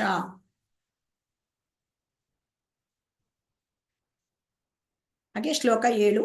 ಏತಾಂ ವಿಭೂತಿಂ ಯೋಗಂ ಚ ಮಮ ಯೋ ವೇತಿ ತತ್ವತಃ ಸೋ ಅವಿಕಲ್ಪೇನ ಯೋಗೇನ ಯುಜ್ಯತೆ ನಾತ್ರ ಸಂಶಯಃ. ನನ್ನ ಈ ಐಶ್ವರ್ಯವನ್ನು ಮತ್ತು ಯೋಗ ಶಕ್ತಿಯನ್ನು ಯಥಾರ್ಥವಾಗಿ ತಿಳಿದವನು ಪರಿಶುದ್ಧವಾದ ಭಕ್ತಿ ಸೇವೆಯಲ್ಲಿ ತೊಡಗುತ್ತಾನೆ. ಈ ವಿಷಯದಲ್ಲಿ ಸಂಶಯವಿಲ್ಲ. ಇಲ್ಲಿ ಏನ್ ಹೇಳ್ತಾ ಇದ್ದಾರೆ? ಈ ವಿಭೂತಿ, ಈ ಐಶ್ವರ್ಯ, ಭಗವಂತನ ಐಶ್ವರ್ಯ, ಅವನ ಸಿರಿ ಸಂಪತ್ತು ಎಷ್ಟಿದೆ, ಅವನ ಯೋಗ ಶಕ್ತಿ ಹೇಗಿದೆ, ಇದನ್ನು ಯಥಾರ್ಥವಾಗಿ ಹೇಗಿದೆಯೋ ಹಾಗೆ ಯಾರು ತಿಳ್ಕೊಳ್ತಾರೆ ಅವರಿಗೆ ಅವರು ಭಕ್ತಿ ಸೇವೆಯಲ್ಲಿ ತೊಡಗ್ತಾರೆ. ಅವರಿಗೆ ಯಾಕಂದ್ರೆ ಕೃಷ್ಣನ ಮಹಿಮೆಗಳು ಗೊತ್ತಾಗ್ಬಿಡುತ್ತೆ. ಸೊ ಮಹಿಮೆಗಳು ಗೊತ್ತಾದ ಕೃಷ್ಣ ಎಷ್ಟು ದೊಡ್ಡವನು ಅಂತ ಅರ್ಥ ಆಗತ್ತೆ. ಈಗ ನಾವು ಹೋಗಿ ಪಾಶ್ಚಾತ್ಯರಲ್ಲಿ ಅಥವಾ ಯಾರದೇ ಜನರಲ್ಲಿ ಕೇಳಿದ್ರೆ ಅವರು ಹೇಳ್ತಾರೆ god is great. God is great ಆದರೆ ಹೌ ಗ್ರೇಟ್ ಈಸ್ ಗಾಡ್ ಅಂತ ಕೇಳಿದ್ರೆ ಅವರಿಗೆ ಉತ್ತರ ಹೇಳಲಿಕ್ಕೆ ಸರಿಯಾಗಿ ಬರೋದಿಲ್ಲ. ಹೌ ಗ್ರೇಟ್ ಈಸ್ ಗಾಡ್, ದೇವರು ಎಷ್ಟು ದೊಡ್ಡವನು, ದೇವರು ದೊಡ್ಡವನು, ಎಷ್ಟು ದೊಡ್ಡವನು ಅಂತ ತಿಳ್ಕೊಂಡ್ರೆ ನಮಗೆ ದೇವರು ಎಷ್ಟು ದೊಡ್ಡವನು ಅಂತ, ಈ ಐಶ್ವರ್ಯ, ಈ ಯೋಗ ಶಕ್ತಿ, ಇದರ ಸಿರಿಯನ್ನು ನಾವು ತಿಳ್ಕೊಂಡ್ರೆ ಗೊತ್ತಾಗ್ಬಿಡುತ್ತೆ ಅಲ್ವಾ. ಸೊ ಇಲ್ಲದಿದ್ರೆ ನಮ್ಗೆ ದೇವರು ಎಷ್ಟು ದೊಡ್ಡವನು ಅರ್ಥ ಆಗಲ್ಲ. ಸೊ ಆಗ ಕೃಷ್ಣ ಭಗವಂತ ದೇವೋತ್ತಮ ಪರಮ ಪುರುಷ, ಅವನ ಈ ಐಶ್ವರ್ಯ ಸಿರಿಗಳು ಇದು ತಿಳಿದುಕೊಂಡು ಕೂಡ ನಮಗೆ ಏನಾಗುತ್ತೆ, ನಮಗೆ ಪರಿಶುದ್ಧ ಭಕ್ತಿ ಸೇವೆಯಲ್ಲಿ ತೊಡಗಲಿಕ್ಕೆ ನಮ್ಮ ಮನಸ್ಸು ಒಪ್ಪುತ್ತದೆ. ಹೌದು, ಕೃಷ್ಣ ದೇವೋತ್ತಮ ಪರಮ ಪುರುಷ, ಅವನಿಗೆ ನಾವು ಶರಣಾಗ್ಬೇಕು, ಅವನ ಸೇವೆ ಮಾಡಬೇಕು ಅಂತ ನಮ್ಗೆ ಅವಾಗ ಮನಸ್ಸು ಬರುತ್ತದೆ. ಸೊ ಅದಕ್ಕಾಗಿ ನಾವು ಈ ಎಲ್ಲ ಯೋಗ ಮಹಿಮೆಗಳನ್ನ, ಐಶ್ವರ್ಯ, ಸಿರಿ, ಭಗವಂತನ ಇದನ್ನು ತಿಳ್ಕೊಳ್ಬೇಕು. ಇದು ಕೂಡ ಭಗವಂತನ ಸಿರಿ. ನೋಡಿ ಇಲ್ಲಿ ಏನಾಗ್ತಾ ಇದೆ, ಇಲ್ಲಿ ಕೃಷ್ಣ ಬಲರಾಮ ಚಿಕ್ಕ ಬಾಲಕರು, ಕೇವಲ ಒಂದು 11 ವರ್ಷ ವಯಸ್ಸು. ಅವರು ಅಕ್ರೂರ ಅವ್ರನ್ನ ಕರ್ಕೊಂಡು ಬಂದಿರ್ತಾನೆ. ಅಲ್ಲಿ ಅವನಿಗೆ ಮಥುರೆಗೆ ಕರ್ಕೊಂಡು ಬಂದಿರ್ತಾನೆ. ಕಂಸ ಹೇಳಿರ್ತಾನೆ ಮಥುರೆಗೆ ಕರ್ಕೊಂಡ್ ಬಾ. ಕಂಸನ ಇಚ್ಛೆ ಬೇರೆ ಇರುತ್ತೆ. ಸೊ ಅವನು ಇವರಿಗೆ ಸಂಹಾರ ಮಾಡ್ಬೇಕು ಅಂತ ಆ ಮಲ್ಲಯುದ್ಧದ ಹೆಸರು ಇಟ್ಕೊಂಡು ಕರೆಸಿರ್ತಾನೆ. ಅವಾಗ ಇವರು ಬರ್ತಾರೆ ಅಕ್ರೂರ ಜೊತೆ. ಮಥುರಾ ಪಟ್ಟಣಕ್ಕೆ ಮೊಟ್ಟ ಮೊದಲು ಬರ್ತಾರೆ. ಅವರನ್ನು ಯಾರು ಮಥುರಾವಾಸಿಗಳು ನೋಡಿರೋದಿಲ್ಲ. ಆದರೆ ಇವರ ಒಂದು ಒಂಥರ ಜಾಜ್ವಲ್ಯಮಾನವಾದ ಅವರ ಶರೀರದಿಂದ ಬರ್ತಕ್ಕಂಥ ಪ್ರಭೆ, ಆ ಸೌಂದರ್ಯ ಅದನ್ನ ನೋಡಿಬಿಟ್ಟು ರಸ್ತೆಯಲ್ಲಿದ್ದ ಎಲ್ಲ ಜನ ಮಥುರಾ ವಾಸಿಗಳು ಆಕರ್ಷಿತರಾಗ್ಬಿಡ್ತಾರೆ. ಗುಂಪು ಗುಂಪು ಗುಂಪಾಗಿ ರಸ್ತೆಯ ಎರಡೂ ಬದಿಗೂ ಅವರು ನೋಡ್ತಾ ನೋಡ್ತಾ ಕೃಷ್ಣ ಬಲರಾಮರನ್ನ ನೋಡ್ತಾ ಕೈ ಮುಗಿತಾ ಇದ್ದಾರೆ, ಸಂತೋಷ ಪಡ್ತಾ ಇದ್ದಾರೆ. ಇವನ್ನು ಸ್ತ್ರೀಯರು ಕೂಡ ಅವರು ಅಂದ್ರೆ ಒಂದು ಬಾಲ್ಕನಿ ತರ ಅಂದ್ರೆ ಎತ್ತರ ಪ್ರದೇಶದಲ್ಲಿ ಅವರು ನಿಂತ್ಕೊಂಡು ನೋಡ್ತಾರೆ. ಅಂದ್ರೆ ಮತ್ತೆ ಗಂಡಸರೆಲ್ಲ ರಸ್ತೆಯಲ್ಲಿ ಬಂದುಕೊಂಡು ನೋಡಿ ಕೃಷ್ಣನಿಗೆ ಮತ್ತು ಬಲರಾಮನಿಗೆ ಅವರು ನಮಸ್ಕಾರ ಮಾಡ್ತಾ ಇರ್ತಾರೆ. ಇದು ಕೃಷ್ಣನ ಸಿರಿ. ಕೃಷ್ಣನ ನೋಡಿದ ಕೂಡಲೇ ಕೃಷ್ಣ ಬಲರಾಮನ ನೋಡಿದ ಕೂಡಲೇ ಅವರಿಗೆ ಜನರಿಗೆ ಏನ್ ಕಾಣುತ್ತೆ, ಕೈ ಮುಗಿದ್ ಬಿಡೋಣ, ಅವರಿಗೆ ಸಂತೋಷ ಆಗ್ಬಿಡುತ್ತೆ ಮತ್ತೊಂದು ಬೇರೆ. ಸೊ ಹಾಗಾಗತ್ತೆ. ಅದರಿಂದ ಕೃಷ್ಣನ ಬಗ್ಗೆ ತಿಳಿದುಕೊಂಡರೆ ನಮಗೆ ಭಗವಂತನ ಒಂದು ಭಕ್ತಿ ಸೇವೆ ತೊಡಗಲಿಕ್ಕೆ ನಮಗೆ ತೊಡಗಬೇಕು ಅಂತ ಮನಸ್ಸಿಗೆ ಅನಿಸುತ್ತೆ. ಒಬ್ಬನು ಭಗವಂತನ ಪವಿತ್ರ ನಾಮಗಳನ್ನು ಜಪಿಸಬಹುದಾದರೆ ಕೃಷ್ಣನ ಮಹಿಮೆಗಳನ್ನು ತಿಳಿದುಕೊಳ್ಳುವ ಅಗತ್ಯವೇನು? ಈಗ ನಾವು ಹಿಂದೆ ನೋಡಿದ್ದೇವೆ, ಚೈತನ್ಯ ಮಹಾಪ್ರಭುಗಳು ಹೇಳಿದ್ರು ಕಲಿಯುಗದ ಧರ್ಮ ಹರೇ ಕೃಷ್ಣ ಮಹಾಮಂತ್ರವನ್ನು ಹೇಳಬೇಕು. ಹರೇರ್ ನಾಮ ಹರೇರ್ ನಾಮ ಹರೇರ್ ನಾಮ ಇವ ಕೇವಲಂ ಕಲೌ ನಾಸ್ತಿ ಏವ ನಾಸ್ತಿ ಗತಿರ್ ಅನ್ಯಥಾ. ಈ ಯುಗಕ್ಕೆ ಬೇರೆ ಗತಿಯೇ ಇಲ್ಲ, ನೀವೆಲ್ಲರೂ ಕೂಡ ಹರೇ ಕೃಷ್ಣ ಮಹಾಮಂತ್ರ ಹೇಳಬೇಕು ಅಂತ ಹೇಳಿದ್ರು. ಆಯ್ತು, ಹರೇ ಕೃಷ್ಣ ಮಹಾಮಂತ್ರ ಜಪಿಸಬೇಕಾದ್ರೆ ಮಾಡೋಣ. ಹಾಗಾದ್ರೆ ಕೃಷ್ಣನ ಮಹಿಮೆಗಳನ್ನು ತಿಳಿದುಕೊಳ್ತಕ್ಕಂಥ ಅಗತ್ಯ ಏನು? ನಾವು ಹರೇ ಕೃಷ್ಣ ಮಹಾಮಂತ್ರ ಹೇಳಿದ್ರೆ ಸಾಕಲ್ವಾ? ಇದೆಲ್ಲ ಯಾಕೆ ತಿಳ್ಕೊಳ್ಬೇಕು? ಹರೇ ಕೃಷ್ಣ ಯಾರಾದ್ರೂ ಉತ್ತರ ಹೇಳ್ತೀರಾ? ಹರೇ ಕೃಷ್ಣ.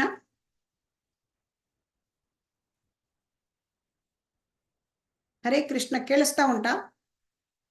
ಕೇಳಿಸ್ತಾ ಇದೆ ಮಾತಾಜಿ, ಕೇಳಿಸ್ತಾ ಇದೆ. ನಾವು ಏಕೆ ಕೃಷ್ಣನ ಮಹಿಮೆಗಳನ್ನು ತಿಳ್ಕೊಳ್ಬೇಕು? ಹರೇ ಕೃಷ್ಣ ಮಂತ್ರ ಹೇಳಿದ್ರೆ, ಜಪ ಮಾಡಿದ್ರೆ, ಕೀರ್ತನೆ ಮಾಡಿದ್ರೆ ಸಾಕು ಅಂತ ಹೇಳಿದ್ದಾರೆ ನಮಗೆ ಅಲ್ವಾ? ಹರೇ ಕೃಷ್ಣ. ಭಗವಂತನ ಮಹಿಮೆಗಳನ್ನು ತಿಳ್ಕೊಂಡ್ರೆ ನಾವು ನಾಮಸ್ಮರಣೆ ಮಾಡುವಾಗ್ಲೂ ಭಗವಂತನ ರೂಪ ಎಲ್ಲ ಕಣ್ಣಿಗೆ ಬರುತ್ತೆ ಮಾತಾಜಿ, ಹೃದಯಕ್ಕಾಗುತ್ತೆ ಅಂತ ಅನ್ಸ್ಕೊಂಡಿನ. ಭಗವಂತನ ನಾಮಸ್ಮರಣೆ ಮಾಡ್ಬೇಕಾದ್ರೆ ನಮಗೆ ಭಗವಂತನ ನಾಮಗಳನ್ನು ಕಿವಿಯಲ್ಲಿ ಕೇಳಬೇಕು, ಗಮನವಿಟ್ಟು. ಹರೇ ಕೃಷ್ಣ. ಭಕ್ತಿಯಲ್ಲಿ ಇನ್ನೂ ಮುಂದುವರಿಯೋದಕ್ಕೆ ನಮಗೆ ಅನುಕೂಲ ಆಗುತ್ತೆ ಮಾತಾಜಿ. ಎಸ್, ಹರೇ ಕೃಷ್ಣ, ಹರಿಬೋಲ್. ಸೊ ಭಕ್ತಿಯಲ್ಲಿ ಮುಂದುವರ್ಲಿಕ್ಕೆ ಅಂದ್ರೆ ಭಗವಂತನ ಮಹಿಮೆಗಳನ್ನು ಅರ್ಥ ಮಾಡ್ಕೊಂಡಾಗ ದೇವರು ಭಗವಂತ ಕೃಷ್ಣ ದೇವೋತ್ತಮ ಪರಮಪುರುಷ ಅಂತ ತಿಳ್ಕೊಳಿಕ್ಕಾಗತ್ತೆ. ಕೃಷ್ಣ ದೇವೋತ್ತಮ ಪರಮಪುರುಷ ಅಂತ ತಿಳ್ಕೊಂಡ್ರೆ ನಮಗೆ ಮುಂದೆ ಹೆಜ್ಜೆ ಇಡ್ಲಿಕ್ಕಾಗತ್ತೆ, ಶರಣಾಗತಿ ಹೊಂದಲಿಕ್ಕೆ, ಭಕ್ತಿಯಲ್ಲಿ ಬರ್ಲಿಕ್ಕೆ. ಈಗ ಶ್ರೀಲ ಪ್ರಭುಪಾದರು ಮೊದಲು ಹೇಳಿದ್ರಂತೆ, ಇದಕ್ಕೆ ಅಂದ್ರೆ ದೀಕ್ಷೆ ತಗೊಳಕ್ಕಿಂತ ಮುಂಚೆ ಒಂದೇ ಪ್ರಶ್ನೆ ಕೇಳ್ತಿದ್ರಂತೆ. ಅಂದ್ರೆ ಅವರು ಅಮೆರಿಕದಲ್ಲಿ ದೀಕ್ಷೆಗಳನ್ನು ಕೊಡುವಾಗ, ಯಾರು ಕೃಷ್ಣ ಅಂತ. ಕೃಷ್ಣ ದೇವೋತ್ತಮ ಪರಮಪುರುಷ ಅಂದ್ಕೂಳೆ ಆಯ್ತು ನಿನಗೆ ತಕೋ ದೀಕ್ಷೆ ಅಂತ ಕೊಡ್ತಾ ಇದ್ರಂತೆ. ಯಾಕೆ? ದೇವೋತ್ತಮ ಪರಮಪುರುಷ ಅಂತ ಅರ್ಥ ಮಾಡ್ಕೊಂಡಿದ್ದಾನೆ. ಸೊ ಇದು ಬಹಳ ಮುಖ್ಯ. ಆ ದೇವೋತ್ತಮ ಪರಮಪುರುಷ ಅಂತ ನಾವು ಅರ್ಥ ಮಾಡ್ಕೊಳ್ಬೇಕು ಅಂದ್ರೆ ಕೃಷ್ಣನ ಮಹಿಮೆಗಳನ್ನ ನಮಗೆ ತಿಳ್ಕೊಳ್ಬೇಕಾಗತ್ತೆ. ಸೊ ಹಾಗಾಗಿ ಕೃಷ್ಣನ ಮಹಿಮೆಗಳನ್ನ ನಾವು ತಿಳ್ಕೊಳ್ಳೋದು ಅದಕ್ಕಾಗಿ.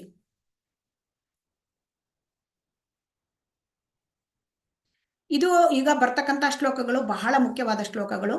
ಶ್ಲೋಕ 8, 9, 10, 11 ಚತುಶ್ಲೋಕಿ ಭಗವದ್ಗೀತಾ. ಅಂದ್ರೆ ಇಡೀ ಭಗವದ್ಗೀತೆಯ ಸಾರವನ್ನು ಭಗವಂತ ಈ 4 ಶ್ಲೋಕಗಳಲ್ಲಿ ಹೇಳಿ ಮುಗಿಸಿದ್ದಾನೆ. ಸೊ ಆದ್ದರಿಂದ ನಾವು ಈ 4 ಶ್ಲೋಕಗಳನ್ನು ಬೈಹಾಟ್ ಮಾಡ್ಕೊಳ್ಬೇಕು. ಈ 4 ಶ್ಲೋಕಗಳನ್ನು ಆಳವಾಗಿ ಅರ್ಥ ಮಾಡ್ಕೊಳ್ಬೇಕು. ಅವಾಗ ನಮಗೆ ಭಕ್ತಿ ಜೀವನದಲ್ಲಿ ಇಲ್ಲಿ ನಮಗೆ ತುಂಬಾ ಇದು ಮುಂದುವರಿಲಿಕ್ಕೆ, ಭಕ್ತಿ ಜೀವನದಲ್ಲಿ ಹೆಜ್ಜೆ ಇಡ್ಲಿಕ್ಕೆ ಮುಂದೆ ಹೋಗ್ಲಿಕ್ಕೆ ಎಂತ ಅಡೆತಡೆಗಳು ಬಂದರೂ ಕೂಡ ಅದು ನಮ್ಗೆ ಸಹಾಯ ಮಾಡುತ್ತೆ. ನೋಡೋಣ ಏನ್ ಹೇಳ್ತಾ ಇದ್ದಾರೆ ಭಗವಂತ. ಶ್ಲೋಕ 8, ಅಹಂ ಸರ್ವಸ್ಯ ಪ್ರಭವೋ ಮತ್ತಃ ಸರ್ವಂ ಪ್ರವರ್ತತೆ ಇತಿ ಮತ್ವಾ ಭಜಂತೆ ಮಾಂ ಬುಧಾ ಭಾವ ಸಮನ್ವಿತಾಃ. ಎಲ್ಲ ಆಧ್ಯಾತ್ಮಿಕ ಮತ್ತು ಭೌತಿಕ ಜಗತ್ತುಗಳ ಮೂಲವು ನಾನೇ, ಎಲ್ಲವೂ ನನ್ನಿಂದನ ಹೊರಸೂಸುತ್ತದೆ. ಇದನ್ನು ಸಂಪೂರ್ಣವಾಗಿ ತಿಳಿದ ವಿದ್ವಾಂಸರು ನನ್ನ ಭಕ್ತಿ ಸೇವೆಯಲ್ಲಿ ನಿರತರಾಗುತ್ತಾರೆ ಮತ್ತು ಹೃದಯ ತುಂಬಿ ನನ್ನನ್ನು ಪೂಜಿಸುತ್ತಾರೆ. ಹರೇ ಕೃಷ್ಣ. ಇಲ್ಲಿ ಎಲ್ಲ ಆಧ್ಯಾತ್ಮಿಕ ಮತ್ತು ಭೌತಿಕ ಜಗತ್ತುಗಳ ಮೂಲ ನಾನೇ. ಸೊ ಹಾಗಾಗಿ ನಮಗೆ ಗೊತ್ತಿದೆ ಭೌತಿಕ ಜಗತ್ತು ನಾವಿರ್ತಕ್ಕಂಥದ್ದು. ಸೊ ಭೌತಿಕ ಜಗತ್ತು ಅಂದ್ರೆ ಅದು ಏಕಪಾದ ವಿಭೂತಿ. ಆಧ್ಯಾತ್ಮಿಕ ಜಗತ್ತು ತ್ರಿಪಾದ ವಿಭೂತಿ. ತುಂಬಾ ದೊಡ್ಡದು ಆಧ್ಯಾತ್ಮಿಕ ಜಗತ್ತು. ಭೌತಿಕ ಜಗತ್ತೇ ದೊಡ್ಡದು ಅಂತ ನಾವು ತಿಳ್ಕೊಂಡ್ಬಿಟ್ಟಿದ್ದೇವೆ. ಭೌತಿಕ ಜಗತ್ತಿಗಿಂತ ಆಧ್ಯಾತ್ಮಿಕ ಜಗತ್ತು ತುಂಬಾ ದೊಡ್ಡದು. ಆದ್ರೆ ಎಲ್ಲದರ ಮೂಲ ಕೃಷ್ಣ. ಸೊ ಆಲದ ಮರದ ಬೇರು ನಮಗೆ ಕಾಣುವುದಿಲ್ಲ, ಆದ್ರೆ ಆಲದ ಮರ ಎಷ್ಟು ದೊಡ್ಡ ಬೃಹತ್ತಾಕಾರವಾಗಿದೆ ಅದೊಂದು ಕಾಣ್ತದೆ. ಸೊ ಹಾಗಾಗಿ ಕೃಷ್ಣ ಮೂಲ, ಮೂಲ ಬೇರು. ಕೃಷ್ಣನಿಂದನೇ ಇದೆಲ್ಲ ಹೊರಹೊಮ್ಮುತ್ತದೆ, ಹೊರಗೆ ಬರ್ತದೆ. ಎಲ್ಲ ಭೌತಿಕ ಜಗತ್ತು ಬರ್ತದೆ, ಮತ್ತೆ ಆಧ್ಯಾತ್ಮಿಕ ಜಗತ್ತು. ಆಧ್ಯಾತ್ಮಿಕ ಜಗತ್ತನ್ನ ಭಗವಂತ ಸೃಷ್ಟಿ ಮಾಡೋದಿಲ್ಲ, ಭೌತಿಕ ಜಗತ್ತನ್ನ ಸೃಷ್ಟಿ ಮಾಡ್ತಾನೆ.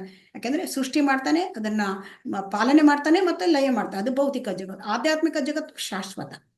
ಇದು ಎಲ್ಲವೂ ಕೂಡ ಭಗವಂತನಿಂದನೇ ಹೊರಸೂಸುತ್ತದೆ. ಇದನ್ನು ಸಂಪೂರ್ಣವಾಗಿ ತಿಳಿದ ವಿದ್ವಾಂಸರು. ಅಂದ್ರೆ ವಿದ್ವಾಂಸರು ಅಂದ್ರೆ ಯಾರು? ವಿದ್ವಾಂಸರು ಅಂದ್ರೆ ನಾವು ತಿಳ್ಕೊಂಡ್ಬಿಟ್ಟಿದ್ದೇವೆ, ಏನೋ ಒಂದು 4-5 ಡಿಗ್ರಿ ಎಲ್ಲ ಯಾವ್ಯಾವ್ದು ಸಬ್ಜೆಕ್ಟ್ ಅಲ್ಲಿ ತಕೊಂಡ್ಬಿಟ್ಟು ಹೆಸರು ಮುಂದೆ ಹಚ್ಚಿದ್ರೆ ಅವರ ವಿದ್ವಾಂಸರು ಅಲ್ವಾ, ಹಾಗೆ ತಿಳ್ಕೊಂಡ್ಬಿಡ್ತೇವೆ ನಾವು. ಆದ್ರೆ ಇಲ್ಲಿ ಭಗವಂತ ಭಗವದ್ಗೀತೆಯಲ್ಲಿ ಏನ್ ಹೇಳ್ತಾ ಇದ್ದಾರೆ? ವಿದ್ವಾಂಸರು ಯಾರು ತಿಳ್ಕೊಳ್ತಾರೆ ಆಧ್ಯಾತ್ಮಿಕ ಪ್ರಪಂಚ, ಭೌತಿಕ ಪ್ರಪಂಚ ಎಲ್ಲ ಕೃಷ್ಣನಿಂದ ಬಂದಿದೆ ಅಂತ ಯಾರು ತಿಳ್ಕೊತಾರೆ ಅವರು ಸಂಪೂರ್ಣವಾಗಿ ತಿಳ್ಕೊಂಡಿದ್ದಾರೆ. ಅಂದ್ರೆ ಅರ್ಥವಾಗಿದೆ ಅವರಿಗೆ, ಮನನವಾಗಿದೆ ಅವರಿಗೆ, ಅವರು ವಿದ್ವಾಂಸರು. ಮತ್ತೆ ಇದು ತಿಳ್ಕೊಂಡಾಗ ಅಂತಹ ವಿದ್ವಾಂಸರು ಅವರು ಏನ್ ಮಾಡ್ತಾರೆ? ತಿಳ್ಕೊಂಡ್ಮೇಲೆ, ಜ್ಞಾನ ತಿಳ್ಕೊಂಡ್ಮೇಲೆ ಅದನ್ನ ಸಾಕ್ಷಾತ್ಕಾರ ಮಾಡ್ತಾರೆ. ಸಾಕ್ಷಾತ್ಕಾರ ಮಾಡೋದಂದ್ರೆ ಭಕ್ತಿ ಸೇವೆಯಲ್ಲಿ ಅವರು ನಿರತರಾಗ್ತಾರೆ. ಭಕ್ತಿ ಸೇವೆಯಲ್ಲಿ ನಿರತರಾಗ್ತಾರೆ. ಭಗವಂತನೇ ಮೂಲ ಅಂದಮೇಲೆ, ಮೂಲ ಎಲ್ಲಾ ಜಗತ್ತಿಗೆ ಅವನೇ ಮೂಲ ಅಂದಮೇಲೆ ಅವನೇ ಭಗವಂತ. ಸೊ ಹಾಗ ತಿಳ್ಕೊಂಡ ಮೇಲೆ ಭಕ್ತಿ ಸೇವೆಯಲ್ಲಿ ತೊಡಗಿದಾಗ ಅವರು ಹೃದಯ ತುಂಬಿ ನನ್ನನ್ನು ಪೂಜಿಸುತ್ತಾರೆ. ಹೃದಯ ತುಂಬಿ ಅಂದ್ರೆ ಒತ್ತಾಯದಿಂದ ಅಲ್ಲ, ಹೃದಯ ತುಂಬಿ ಅಂದ್ರೆ ಭಕ್ತಿಯಿಂದ, ಭಾವದಿಂದ. ಸೊ ಅದರಿಂದ ಭಕ್ತಿ ಭಾವದಿಂದ ನನ್ನನ್ನು ಪೂಜಿಸುತ್ತಾರೆ. ಸೊ ಹಾಗಾಗಿ ಇದು ಮೊದಲ ಶ್ಲೋಕ. ಅಂದ್ರೆ ನಾವು ಏನು ಮಾಡಬೇಕು ಎಂದು ನಮಗೆ ಹೇಳುವ ಶ್ಲೋಕಗಳು 2, ಶ್ಲೋಕ 8 ಮತ್ತು ಶ್ಲೋಕ 9. ಶ್ಲೋಕ 8ರಲ್ಲಿ ನಮ್ಮ ಭಗವಂತ ಏನ್ ಹೇಳ್ತಾ ಇದ್ದಾನೆ? ನೀವು ತಿಳ್ಕೊಳ್ಬೇಕು, ನಾವು ತಿಳ್ಕೊಳ್ಬೇಕು ಏನು? ಆಧ್ಯಾತ್ಮಿಕ ಜಗತ್ತು, ಭೌತಿಕ ಜಗತ್ತು, ಇದಕ್ಕೆ ಮೂಲ ಕೃಷ್ಣ. ಇದನ್ನು ನಾವು ಸಂಪೂರ್ಣವಾಗಿ ತಿಳ್ಕೊಳ್ಬೇಕು. ಮತ್ತೆ ಇದು ತಿಳ್ಕೊಂಡ್ಮೇಲೆ ನಾವು ಭಕ್ತಿ ಸೇವೆಯಲ್ಲಿ ತೊಡಗಬೇಕು. ಪ್ರೀತಿಯಿಂದ, ಭಕ್ತಿಯಿಂದ, ಮತ್ತೆ ಭಾವದಿಂದ ಭಗವಂತನನ್ನ ಪೂಜಿಸಬೇಕು. ಶ್ಲೋಕ 9. ಮಚ್ಚಿತ್ತ ಮದ್ಗತ ಪ್ರಾಣ ಬೋಧಯಂತಹ ಪರಸ್ಪರಂ ಕಥಯಂತಶ್ಚ ಮಾಂ ನಿತ್ಯಂ ತುಷ್ಯಂತಿ ಚ ರಮಂತಿ ಚ. ನನ್ನ ಪರಿಶುದ್ಧ ಭಕ್ತರ ಯೋಚನೆಗಳು ನನ್ನಲ್ಲಿ ನೆಲೆಸಿರುತ್ತವೆ, ಅವರ ಬದುಕುಗಳು ಸಂಪೂರ್ಣವಾಗಿ ನನಗೆ ಅರ್ಪಿತವಾಗುತ್ತವೆ ಮತ್ತು ಪರಸ್ಪರವಾಗಿ ನನ್ನ ವಿಷಯವನ್ನು ತಿಳಿಸಿಕೊಡುತ್ತಾ ನನ್ನ ಬಗೆಗೆ ಮಾತನಾಡುತ್ತಾ ಅವರು ಬಹು ತೃಪ್ತಿಯನ್ನು, ಆನಂದವನ್ನು ಪಡೆಯುತ್ತಾರೆ. ಹರೇ ಕೃಷ್ಣ. ಸೊ ಇಲ್ಲಿ ಏನ್ ಹೇಳ್ತಾ ಇದ್ದಾರೆ ಭಗವಂತ? ಮಚ್ಚಿತ್ತ ಮದ್ಗತ ಪ್ರಾಣ. ಮಚ್ಚಿತ್ತ, ನನ್ನ ಭಕ್ತರ, ಪರಿಶುದ್ಧ ಭಕ್ತರ ಯಾವ ರೀತಿ ಇರ್ತಾರೆ ಅಂತ ಅದನ್ನ ಹೇಳ್ತಾ ಇದ್ದಾರೆ ಭಗವಂತ ಇಲ್ಲಿ. ಪರಿಶುದ್ಧ ಭಕ್ತರು ಅಂದ್ರೆ ಭಕ್ತರ ಯೋಚನೆಗಳು ಮಚ್ಚಿತ್ತ ಅಂದ್ರೆ ಭಗವಂತನಲ್ಲಿ ಇರುತ್ತದೆ. ಭಕ್ತರ, ಪರಿಶುದ್ಧ ಭಕ್ತರ ಎಲ್ಲ ಯೋಚನೆ, ಥಾಟ್ಸ್, ಎಲ್ಲ ಯೋಚನೆ ಕೂಡ ಭಗವಂತನ ಬಗ್ಗೆನೇ ಯೋಚನೆ, ಬೇರೆ ಯೋಚನೆಗಳಿಲ್ಲ. ಆದ್ರೆ ನಮಗೆ ಏನು? ನಮಗೆ ಭಗವಂತನ ಯೋಚನೆ ಏನು? ಭಕ್ತಿ, ಈಗ ಭಗವದ್ಗೀತಾ ತರಗತಿ ಬಂದ ಕೂಡಲೇ ನಮಗೆ ಯೋಚನೆಗೆ ಸ್ವಲ್ಪ ವಿಚಾರ ಬರುತ್ತೆ, ಬೇರೆ ಹೊತ್ತಿನಲ್ಲಿ ಯೋಚನೆನೇ ಬರೋದಿಲ್ಲ. ಆದ್ರೆ ಶುದ್ಧ ಭಕ್ತರ, ಪರಿಶುದ್ಧ ಭಕ್ತರದ್ದು ಹಾಗಲ್ಲ. ಅವರು ಅಹೈತುಕಿ ಅಪ್ರತಿಹತ 24 ತಾಸಲ್ಲಿ ಎಲ್ಲ ಹೊತ್ತು ಅವರಿಗೆ ಭಗವಂತನದ್ದೇ ಯೋಚನೆ ಬರ್ತದೆ. ಅವರ ಬದುಕುಗಳು ಸಂಪೂರ್ಣವಾಗಿ ನನಗೆ ಅರ್ಪಿತ. ಅಂದ್ರೆ ಮದ್ಗತ ಪ್ರಾಣ ಅಂದ್ರೆ ಅವರ ಬದುಕಿರೋದೇ, ಜೀವನವೇ ಅದಕ್ಕೆ ಮುಡುಪಾಗಿಟ್ಬಿಟ್ಟಿದ್ದಾರೆ ಅವರು. ನಾವು ಜೀವನವನ್ನ ಮುಡುಪು ಐಹಿಕಕ್ಕೆ ಇಟ್ಬಿಟ್ಬಿಟ್ಟಿದ್ದೇವೆ ಅಲ್ವಾ? ನಮ್ಗೆ ಅವರಿಗೆ ಎಷ್ಟು ಅಜಗಜಾಂತರ ವ್ಯತ್ಯಾಸ. ಆದ್ರೆ ನಾವು ಕೂಡ ಭಕ್ತಿ ಮಾರ್ಗಕ್ಕೆ ಬರಬಹುದು. ಭಗವಂತನ ಮಾತುಗಳನ್ನ, ಉಪದೇಶಗಳನ್ನ ಕೇಳಿ ನಾವು ಬರಬಹುದು. ಸೊ ಅವ್ರು ಏನ್ ಮಾಡ್ತಾರೆ? ಬೋಧೆಯಂತಹ ಪರಸ್ಪರಂ ಅಂದ್ರೆ ಅವರು ಒಬ್ರಿಗೊಬ್ರಿಗೆ ಏನ್ ಮಾತಾಡ್ಕೊಳ್ತಾರೆ? ಕಥೆಯಂತಶ್ಚ ಕೃಷ್ಣ ಕಥೆಗಳನ್ನ, ಕೃಷ್ಣನ ವಿಚಾರವಾಗೇ ಮಾತಾಡ್ತಾ ಇರ್ತಾರೆ. ಸೊ ಭಕ್ತರು ಮಾತನಾಡೋದು ಕೇವಲ ಕೃಷ್ಣ ವಿಚಾರವನ್ನ, ಬೇರೆ ಯಾವ ವಿಚಾರವನ್ನ ಅಲ್ಲ. ನನ್ನ ವಿಷಯವನ್ನ ತಿಳಿಸಿಕೊಡುತ್ತಾ ಅವ್ರು ಏನ್ ಮಾಡ್ತಾರೆ? ತಿಳಿದಿದ್ದವರಿಗೆ ಕೃಷ್ಣ ಕಥೆಯನ್ನ ತಿಳಿಸ್ತಾರೆ, ನನ್ನ ಬಗೆಗೆ ಮಾತನಾಡ್ತಾರೆ, ಕೃಷ್ಣನ ಬಗೆಗೆ ಮಾತನಾಡುತ್ತಾರೆ. ಆಗ ಅದೇ ಅವರಿಗೆ ತೃಪ್ತಿ, ಅದೇ ಅವರಿಗೆ ಆನಂದ. ಸೊ ಇದಕ್ಕೆ ಸೇವಾನಂದ, ಪರಮಾನಂದ, ಕೃಷ್ಣಾನಂದ ಅಂತ. ಸೊ ಕೃಷ್ಣನ ಸೇವೆ ಮಾಡುವುದರಲ್ಲಿ ಆನಂದ, ಅದು ನಿಜವಾದ ಆನಂದ. ಈ ಭೌತಿಕ ಪ್ರಪಂಚದಲ್ಲಿ ನಾವು ನಮ್ಗೆ ಸುಖವಾಗಿದ್ದೇವೆ, ಆನಂದ ಹೇಳೋ ಶಬ್ದ ಭೌತಿಕ ಪ್ರಪಂಚದಲ್ಲಿ ಇಲ್ಲ. ಯಾಕೆಂತಂದ್ರೆ ಭೌತಿಕ ಪ್ರಪಂಚದಲ್ಲಿ ಯಾವಾಗಲೂ ದುಃಖಗಳು ಇಲ್ಲದೆ ಇರ್ತಕ್ಕಂತಹ ಸ್ವಲ್ಪ ಕ್ಷಣವನ್ನ ನಾವು ಸುಖ ಅಂತ ತಿಳ್ಕೊಂಡ್ಬಿಡ್ತೇವೆ. ಇಲ್ಲಿ ಸುಖ ಇಲ್ಲ, ಈ ದುಃಖಾಲಯದಲ್ಲಿ ಸುಖವನ್ನು ಅರಸುವುದು ಕೂಡ ತಪ್ಪು. ಸೊ ಹಾಗಾಗಿ ಇಲ್ಲಿ ಶುದ್ಧ ಭಕ್ತರ ಎಲ್ಲ ಯೋಚನೆಗಳು ಭಗವಂತನಲ್ಲಿರುತ್ತೆ. ಅವರ ಬದುಕುಗಳು ಸಂಪೂರ್ಣವಾಗಿ ಅಹರ್ನಿಶಿ ಭಗವಂತನಿಗೆ ಅರ್ಪಿತವಾಗಿರುತ್ತವೆ. ಇದಕ್ಕೆ ಹೇಗಿರುತ್ತೆ ಅಂದ್ರೆ, ಅವರು ಈಗ ನಾವೊಂದು ಮೀನಿನ ಉದಾಹರಣೆ ತೋರಿಸಿದ್ದಾರೆ. ಮೀನನ್ನ ನೀರಿನಲ್ಲಿ ಇಟ್ಟಾಗ ಅದು ತುಂಬಾ ಖುಷಿಯಾಗಿ ಆಟ ಆಡ್ಕೊಂಡು ಈಜ್ಕೊಂಡು ಇರುತ್ತೆ. ಅದೇ ನೀರನ್ನ ಹೊರಗೆ ತಂದು ಒಂದು ಒಳ್ಳೆಯ ಅಂದ್ರೆ ತುಂಬಾ ಡೆಕೋರೇಟೆಡ್ ಪ್ಲೇಟ್ ಒಳಗೆ ಇಟ್ಬಿಟ್ರು ಅದು ಏನೂ ಆಗಲ್ಲ, ಅದಕ್ಕೆ ಉಸಿರು ಕಟ್ಟಿ ಹೋಗುತ್ತೆ, ಮತ್ತೆ ಅದು ಪ್ರಾಣವನ್ನೇ ಬಿಟ್ಬಿಡುತ್ತೆ ಅಲ್ವಾ. ಅದೇ ಮೀನನ್ನ ಅದು ಮತ್ತೆ ನಾವು ಅದು ಉಸಿರ ಒದ್ದಾಡ್ತಾ ಇದ್ದಾಗ ಅದಕ್ಕೆ ನಾವು ನೀರಲ್ಲಿ ಹಾಕಿದ್ರೆ ಅದು ಖುಷಿಯಿಂದ ಇದ್ಬಿಡುತ್ತೆ.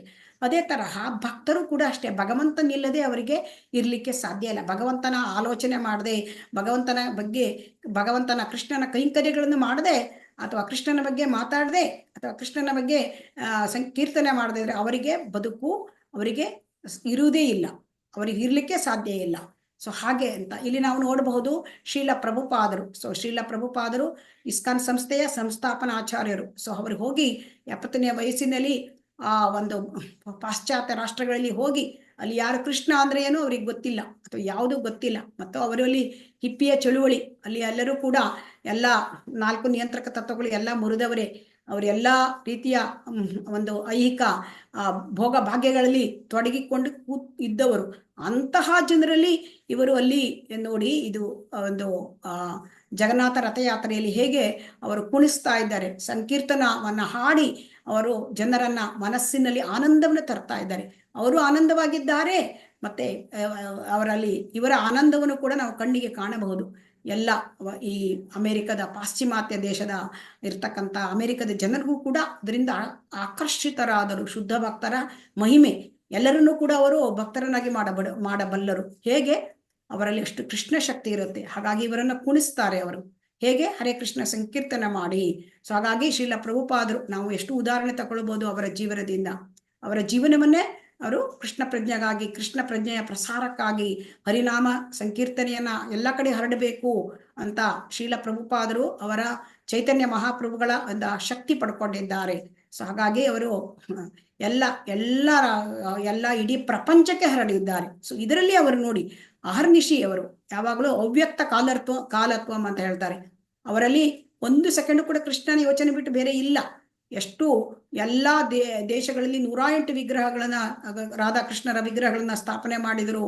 ಮತ್ತೆ ಎಲ್ಲ ಕಡೆಗೆ ಸಂಕೀರ್ತನೆ ಮಾಡೋದು, ಆಮೇಲೆ ಪುಸ್ತಕ 70ಕ್ಕಿಂತ ಹೆಚ್ಚು ಬರೆಯುವುದು. ಸೊ ಹಾಗಾಗಿ ದಿನದಲ್ಲಿ ಕೇವಲ 2 ತಾಸು ಅವರು ಸ್ವಲ್ಪ ರೆಸ್ಟ್ ತಗೊಳ್ತಾ ಇದ್ರು. ಅಂದ್ರೆ ಆ ರೀತಿಯಾಗಿ ಕೃಷ್ಣನಿಗಾಗಿ ಅವರ ಜೀವನ ಮುಡಿಪಾಗಿತ್ತು. ಸೊ ಹಾಗಾಗಿ ಅವರಿಂದ ನಾವು ಕಲ್ತ್ಕೊಳ್ಬೇಕು. ಪರಿಶುದ್ಧ ಭಕ್ತರು ಅಂದ್ರೆ ಹೇಗಿರುತ್ತಾರೆ, ಕೃಷ್ಣನ ಬಗ್ಗೆನೇ ಯೋಚನೆ, ಕೃಷ್ಣನಿಗಾಗಿ ಅವರ ಜೀವನ ಅರ್ಪಿತವಾಗಿರುತ್ತೆ.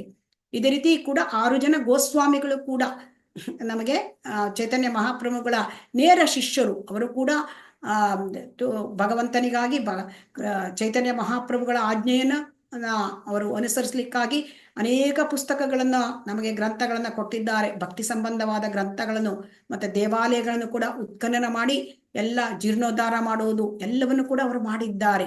ಸೊ ಕೃಷ್ಣ ಪ್ರಜ್ಞೆಯನ್ನು ಹರಡಲಿಕ್ಕಾಗಿ ಈ ರೀತಿಯಾದ ಈ ರೀತಿಯಾದವರು ಪರಿಶುದ್ಧ ಭಕ್ತರು.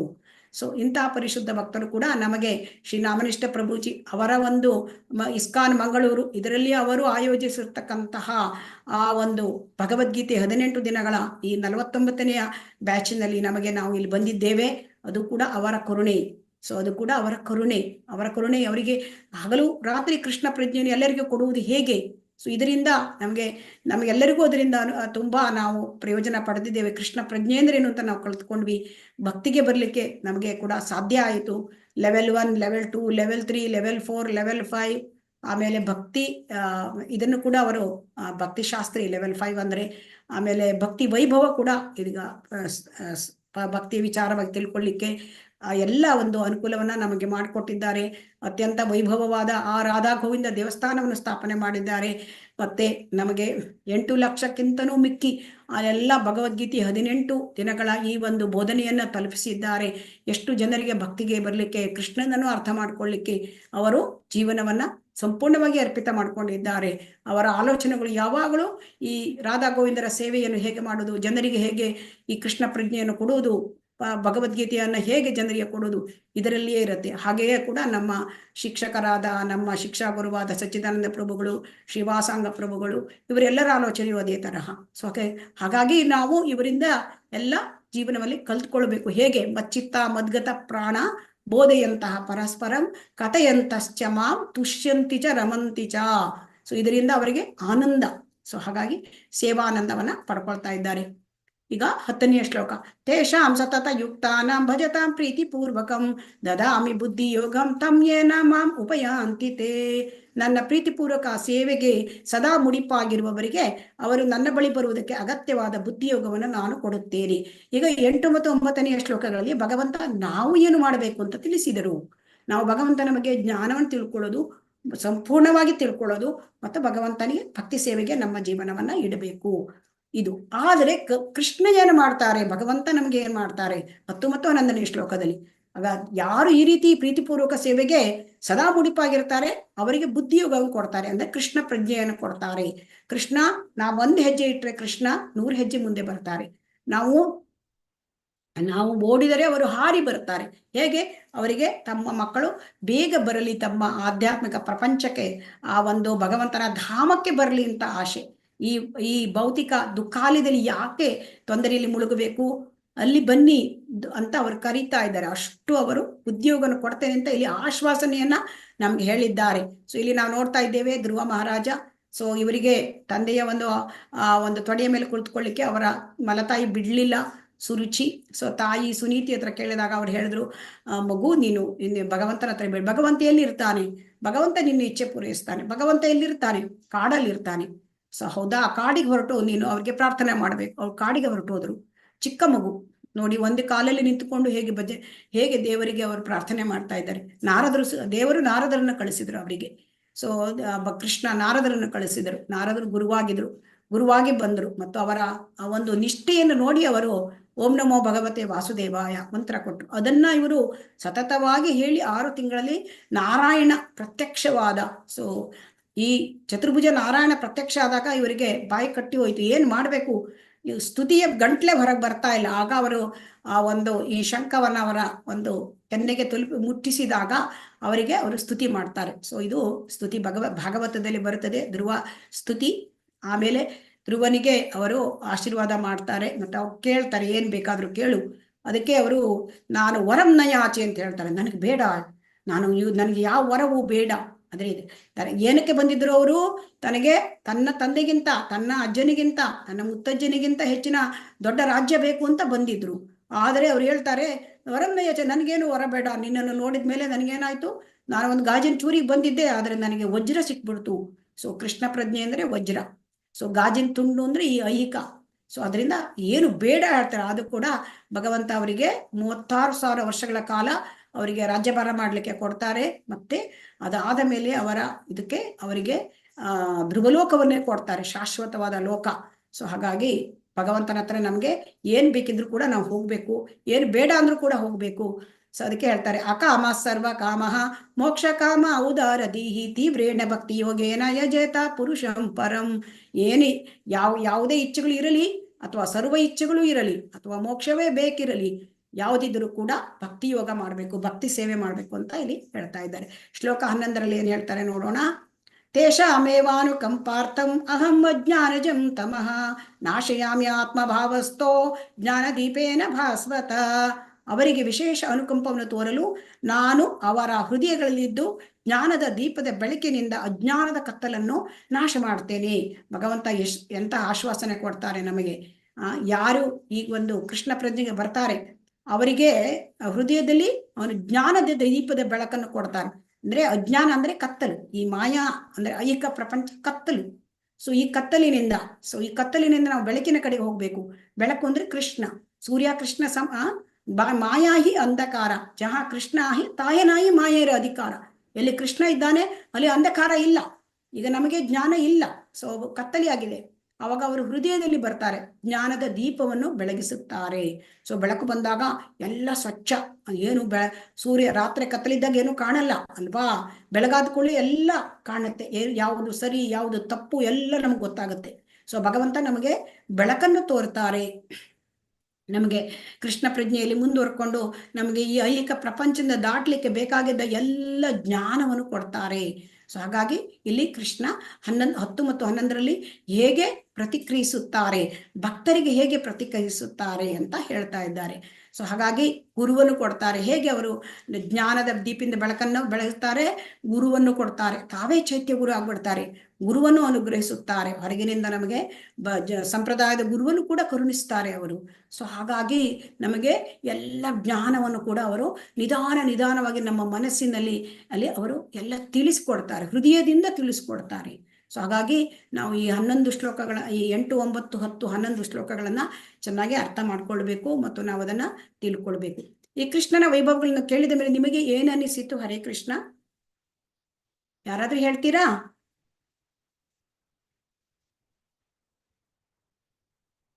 ಹರೇ ಕೃಷ್ಣ. ಓಕೆ, ಈಗ ಕೃಷ್ಣನ ವೈಭವಗಳನ್ನ ಕೇಳಿದ ಮೇಲೆ ನಮಗೆ ಒಬ್ಬೊಬ್ಬರಿಗೂ ಒಂದೊಂದು ತರ ಅನಿಸಿದೆ. ಸೊ ಅರ್ಜುನನಿಗೆ ಏನ್ ಅನಿಸಿದೆ ನೋಡೋಣ. ಕೃಷ್ಣ ದೇವೋತ್ತಮ ಪರಮ ಪುರುಷ ಅಂತ ಇಲ್ಲಿ ನೋಡೋಣ. ಹೇಗೆ ಇದನ್ನ ನೋಡಿದ ಮೇಲೆ ನಮಗೆ ಕಾಣುತ್ತೆ ಕೃಷ್ಣ ದೇವೋತ್ತಮ ಪರಮ ಪುರುಷ ಅಂತ ಮನಸ್ಸಿಗೆ ನಮ್ಗೆ ಮನವರಿಕೆ ಆಗತ್ತೆ. ಇಲ್ಲಿ ಏನ್ ಹೇಳ್ತಾ ಇದ್ದಾರೆ, ಹಲವು ದೇವತೆಗಳನ್ನ ಪೂಜೆ ಮಾಡ್ತಕ್ಕಂಥವ್ರು ಇದ್ದಾರೆ. ಸೊ ನಮ್ಮ ಈ ಒಂದು ಎಲ್ಲ ಕಡೆಗೂ ಇದ್ದಾರೆ. ಸೊ ಅವರಿಗೆ ಯಾರಾದ್ರೂ ನಿಮ್ಗೆ ದೇವರು ಯಾರು ಅಂತ ಕೇಳಿದ್ರೆ ಅವರು ಈ ದೇವ್ರನ್ನ ಹೆಸರು ಹೇಳೋ ಆ ದೇವ್ರ ಹೆಸರು ಹೇಳೋ ಅಂತ ಅವರಿಗೆ ಒಂದು ರೀತಿ ಇದಾಗ್ತಾ ಇರುತ್ತೆ, ಕನ್ಫ್ಯೂಷನ್ ಆಗ್ಬಿಡುತ್ತೆ. ಈ ದೇವ್ರ ಹೆಸರು ಹೇಳಿದ್ರೆ ಮತ್ತೊಂದು ದೇವರಿಗೆ ಬೇಜಾರಾಗುತ್ತೋ ಏನೋ ಅಂತೆಲ್ಲ ಬಂದ್ಬಿಡತ್ತೆ ಮನಸ್ಸಿಗೆ. ಸೊ ಅದಕ್ಕಾಗಿ ಅವರಿಗೆ ಒಂದು ನಿರ್ದಿಷ್ಟವಾದ ನಿಲುವೇ ಇರೋದಿಲ್ಲ. ಸೊ ಆಗ ಒಬ್ಬನು ಕೇಳ್ತಾನಂತೆ ಬಂದು, ಇವರಿಗೆ ನಿಮ್ಮ ಅಂದ್ರೆ ವಿದೇಶಿ ಯಾತ್ರಿಕ ಬಂದು, ನಿಮ್ಮ ಗುರು ನಿಮ್ಮ ದೇವರು ಯಾರು? ಅವ್ರಿಗೆ ಸರಿಯಾಗಿ ಹೇಳಲಿಕ್ಕೆ ಆಗೋದಿಲ್ಲ. ಆಮೇಲೆ ಅವರು ಹೇಳ್ತಾರೆ, ನಾ ಬರ್ತೇನೆ ಸ್ವಲ್ಪ ದಿವಸದ ಮೇಲೆ ಅಂತೇಳಿ ಭಾರತ ದೇಶ ತಿರ್ಗಾಡ್ಕೊಂಡು ಬಂದಾಗ ಹೇಳ್ತಾರಂತೆ, ನಂಗೆ ಗೊತ್ತಾಯ್ತು ನಿಮ್ ದೇವ್ರು ಯಾರು. ಹೇಗೆ ಗೊತ್ತಾಯ್ತು ಇವರಿಗೆ? ನಮಗೇ ಗೊತ್ತಾಗೋದಿಲ್ಲ ನಮ್ ದೇವ್ರು ಯಾರು. ನಾನು ಎಷ್ಟೋ ಹಲವು ದೇವರುಗಳನ್ನ ಪೂಜೆ ಮಾಡ್ತಾ ಇದ್ದೇನೆ, ಯಾವ ದೇವರು? ಆಗ ಅವ್ರು ಹೇಳ್ತಾರೆ, ಈ ನಿಮ್ಮ ದೇವರುಗಳೆಲ್ಲ ಇಲ್ಲಿ ಇದ್ದವರೆಲ್ಲ ಅದೆಲ್ಲ ನೀವು ತೋರಿಸ್ತಾ ಇದ್ದೀರಿ, ಅವರೆಲ್ಲರೂ ಆಯುಧಗಳು ಇಟ್ಕೊಂಡಿದ್ದಾರೆ. ಸೊ ಹಾಗಾದ್ರೆ ಅವ್ರು ಏನೋ ಕೆಲಸದಲ್ಲಿ ತೊಡಗಿದ್ದಾರೆ. ಸೊ ನಾನು ಕೃಷ್ಣನನ್ನು ನೋಡಿದೆ, ಅವರು ಆಯುಧ ಇಟ್ಕೊಂಡಿಲ್ಲ, ಕೊಳಲನ್ನು ಬಾರಿಸ್ತಾ ಇದ್ರು. ಓಹೋ, ಇವರೇ ಇರಬೇಕು ನಿಮ್ಮ ದೇವರು. ಯಾಕೆ?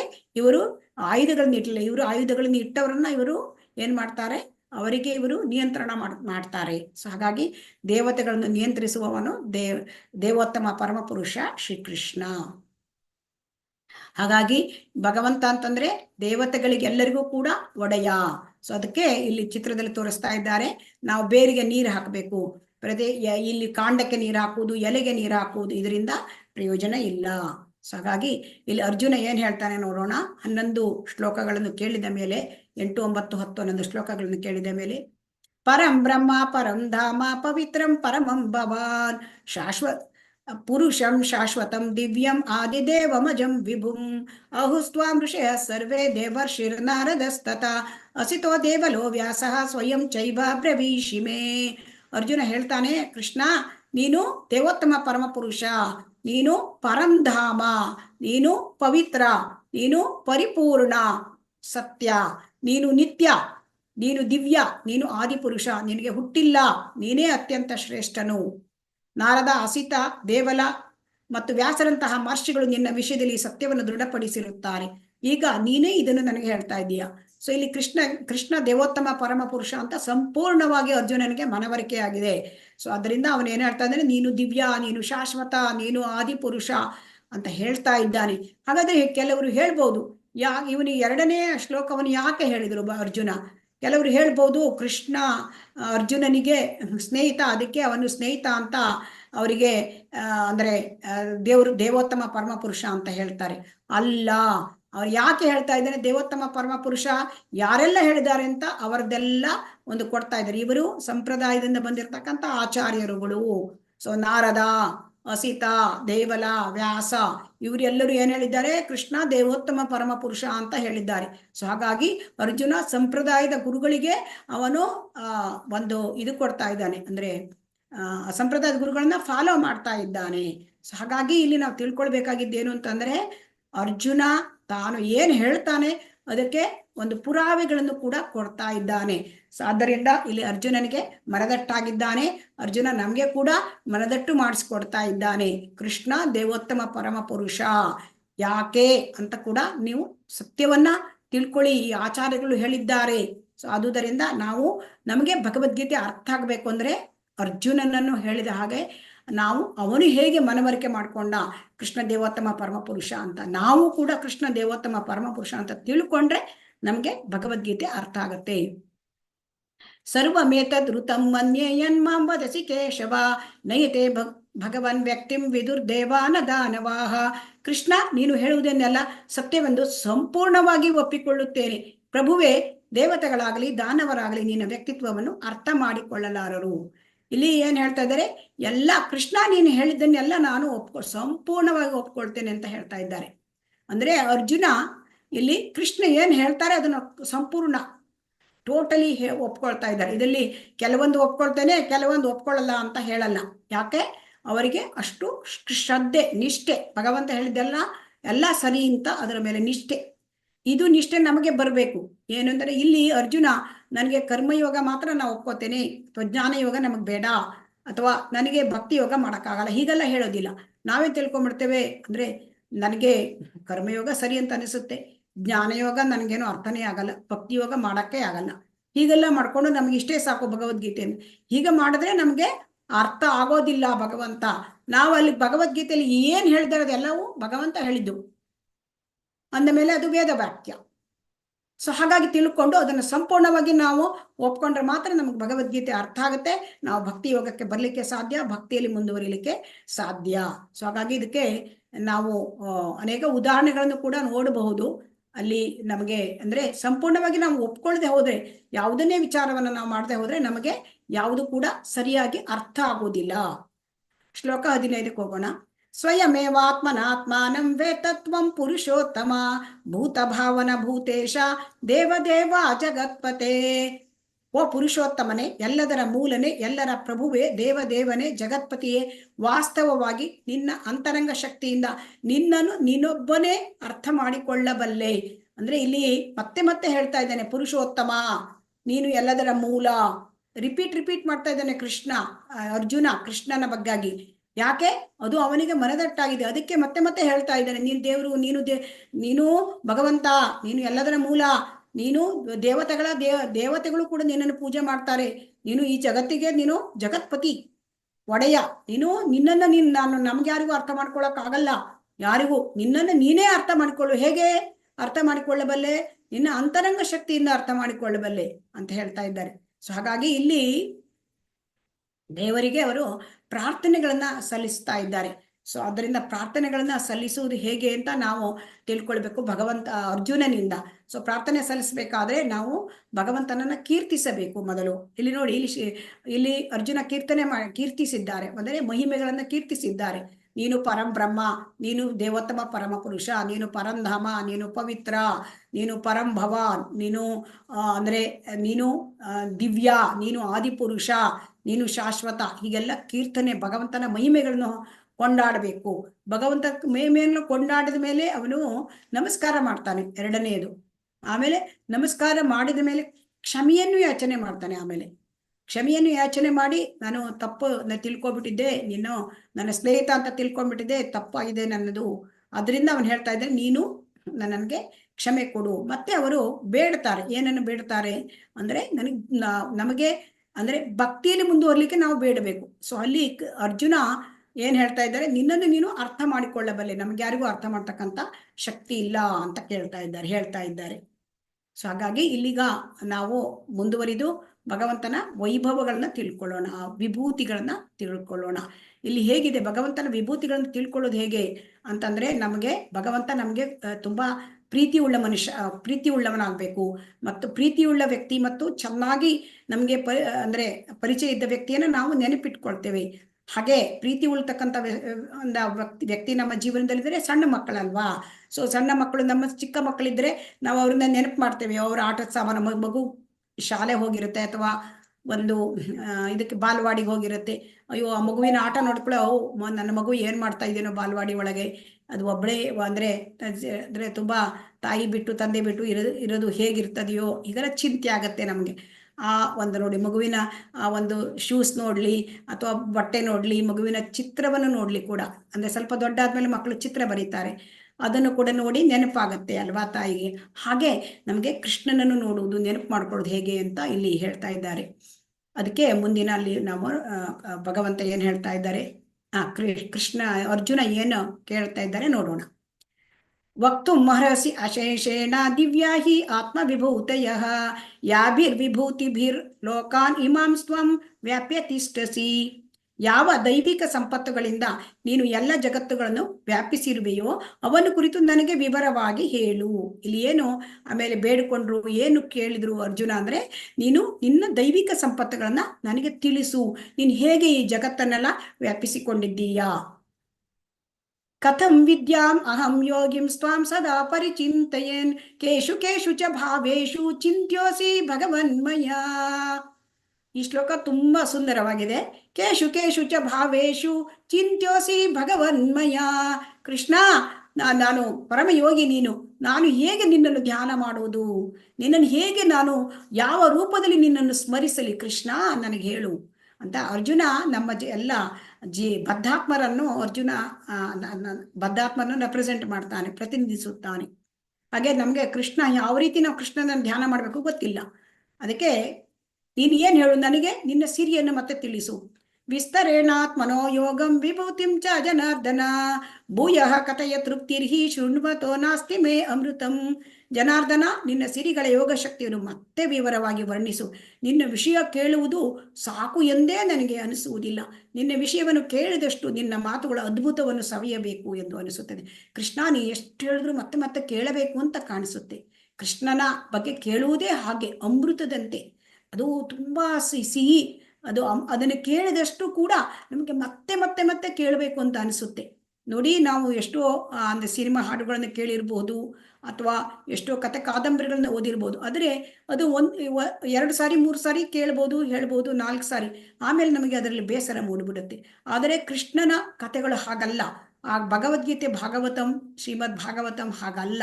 ಎಷ್ಟು ಸಾರಿ ಓದಿರೂ ಕೂಡ ಅದು ಮತ್ತೆ ಮತ್ತೆ ಕೇಳೋಣ ಅಂತ ಅನಿಸುತ್ತೆ. ಮತ್ತೆ ಮತ್ತೆ ಆಸಕ್ತಿ ಇನ್ನೂ ಹೆಚ್ಚು ಆಗುತ್ತೆ. ಮತ್ತೆ ಮತ್ತೆ ತಿಳ್ಕೊಳ್ಳೋಣ ಅಂತ ಅನಿಸುತ್ತೆ. ಅದೇ ಈಗ ಅರ್ಜುನನಿಗೆ ಆಗ್ತಾ ಇದೆ. ಅವನು ಹೇಳ್ತಾ ಇದ್ದಾನೆ, ನಿಮ್ಮತ್ತು ತಿಳಿಸು. ಈಗ ಭಗವಂತನು ತನ್ನ ಸಿರಿಗಳನ್ನು ಹೇಳ್ತಾ ಇದ್ದಾನೆ. ಅದನ್ನು ಓದೋಣ. ಹಂತತೆ, ಅದನ್ನು ನಾನು ಹೆಚ್ಚು ವಿವರಿಸ್ಲಿಕ್ಕೆ ಆಗೋದಿಲ್ಲ, ಸಮಯದ ಅಭಾವ. ಶ್ರೀ ಭಗವಾನುವಾಚ ಹಂತತೆ ಕಥಯಿಷ್ಯಾಮಿ ದಿವ್ಯಾ ಹಿ ಆತ್ಮವಿಭೂತಯ ಪ್ರಾಧಾನ್ಯತಃ ಕುರುಶ್ರೇಷ್ಠ ನಾಸ್ತ್ಯಂತೋ ವಿಸ್ತರಸ್ಯ ಮೇ. ದೇವೋತ್ತಮ ಪುರುಷನು ಹೀಗೆಂದನು, ಆಗಲಿ ಅರ್ಜುನ, ನನ್ನ ದಿವ್ಯ ವಿಭೂತಿಗಳನ್ನು ಕುರಿತು ಹೇಳುತ್ತೇನೆ.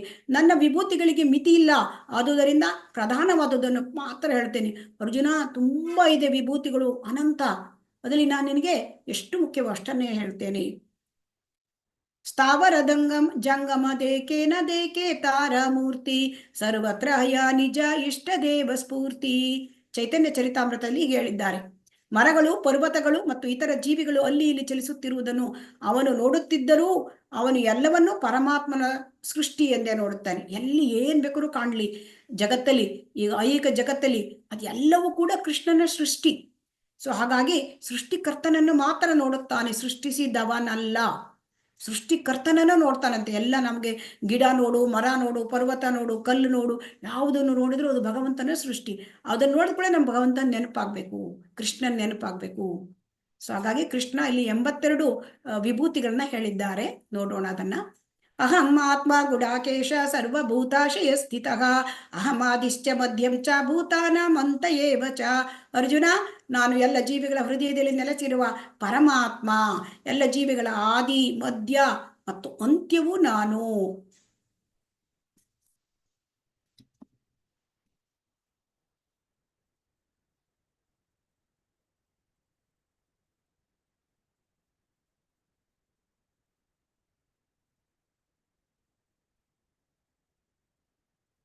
ಆದಿತ್ಯಾನಾಂ ವಿಷ್ಣು ಜ್ಯೋತಿಷಾಂ ರವಿರಂ ಶುಮಾನ್ ಮರೀಚಿರ್ಮರುತಾಮಸ್ಮಿ ನಕ್ಷತ್ರಾಣಾಮಹಂ ಶಶಿ. ನಾನು ಆದಿತ್ಯರಲ್ಲಿ ವಿಷ್ಣು, ಜ್ಯೋತಿಗಳಲ್ಲಿ ತೇಜಸ್ವಿ ಸೂರ್ಯ, ಮರುತರಲ್ಲಿ ಮರೀಚಿ ಮತ್ತು ನಕ್ಷತ್ರಗಳಲ್ಲಿ ನಾನು ಚಂದ್ರನು.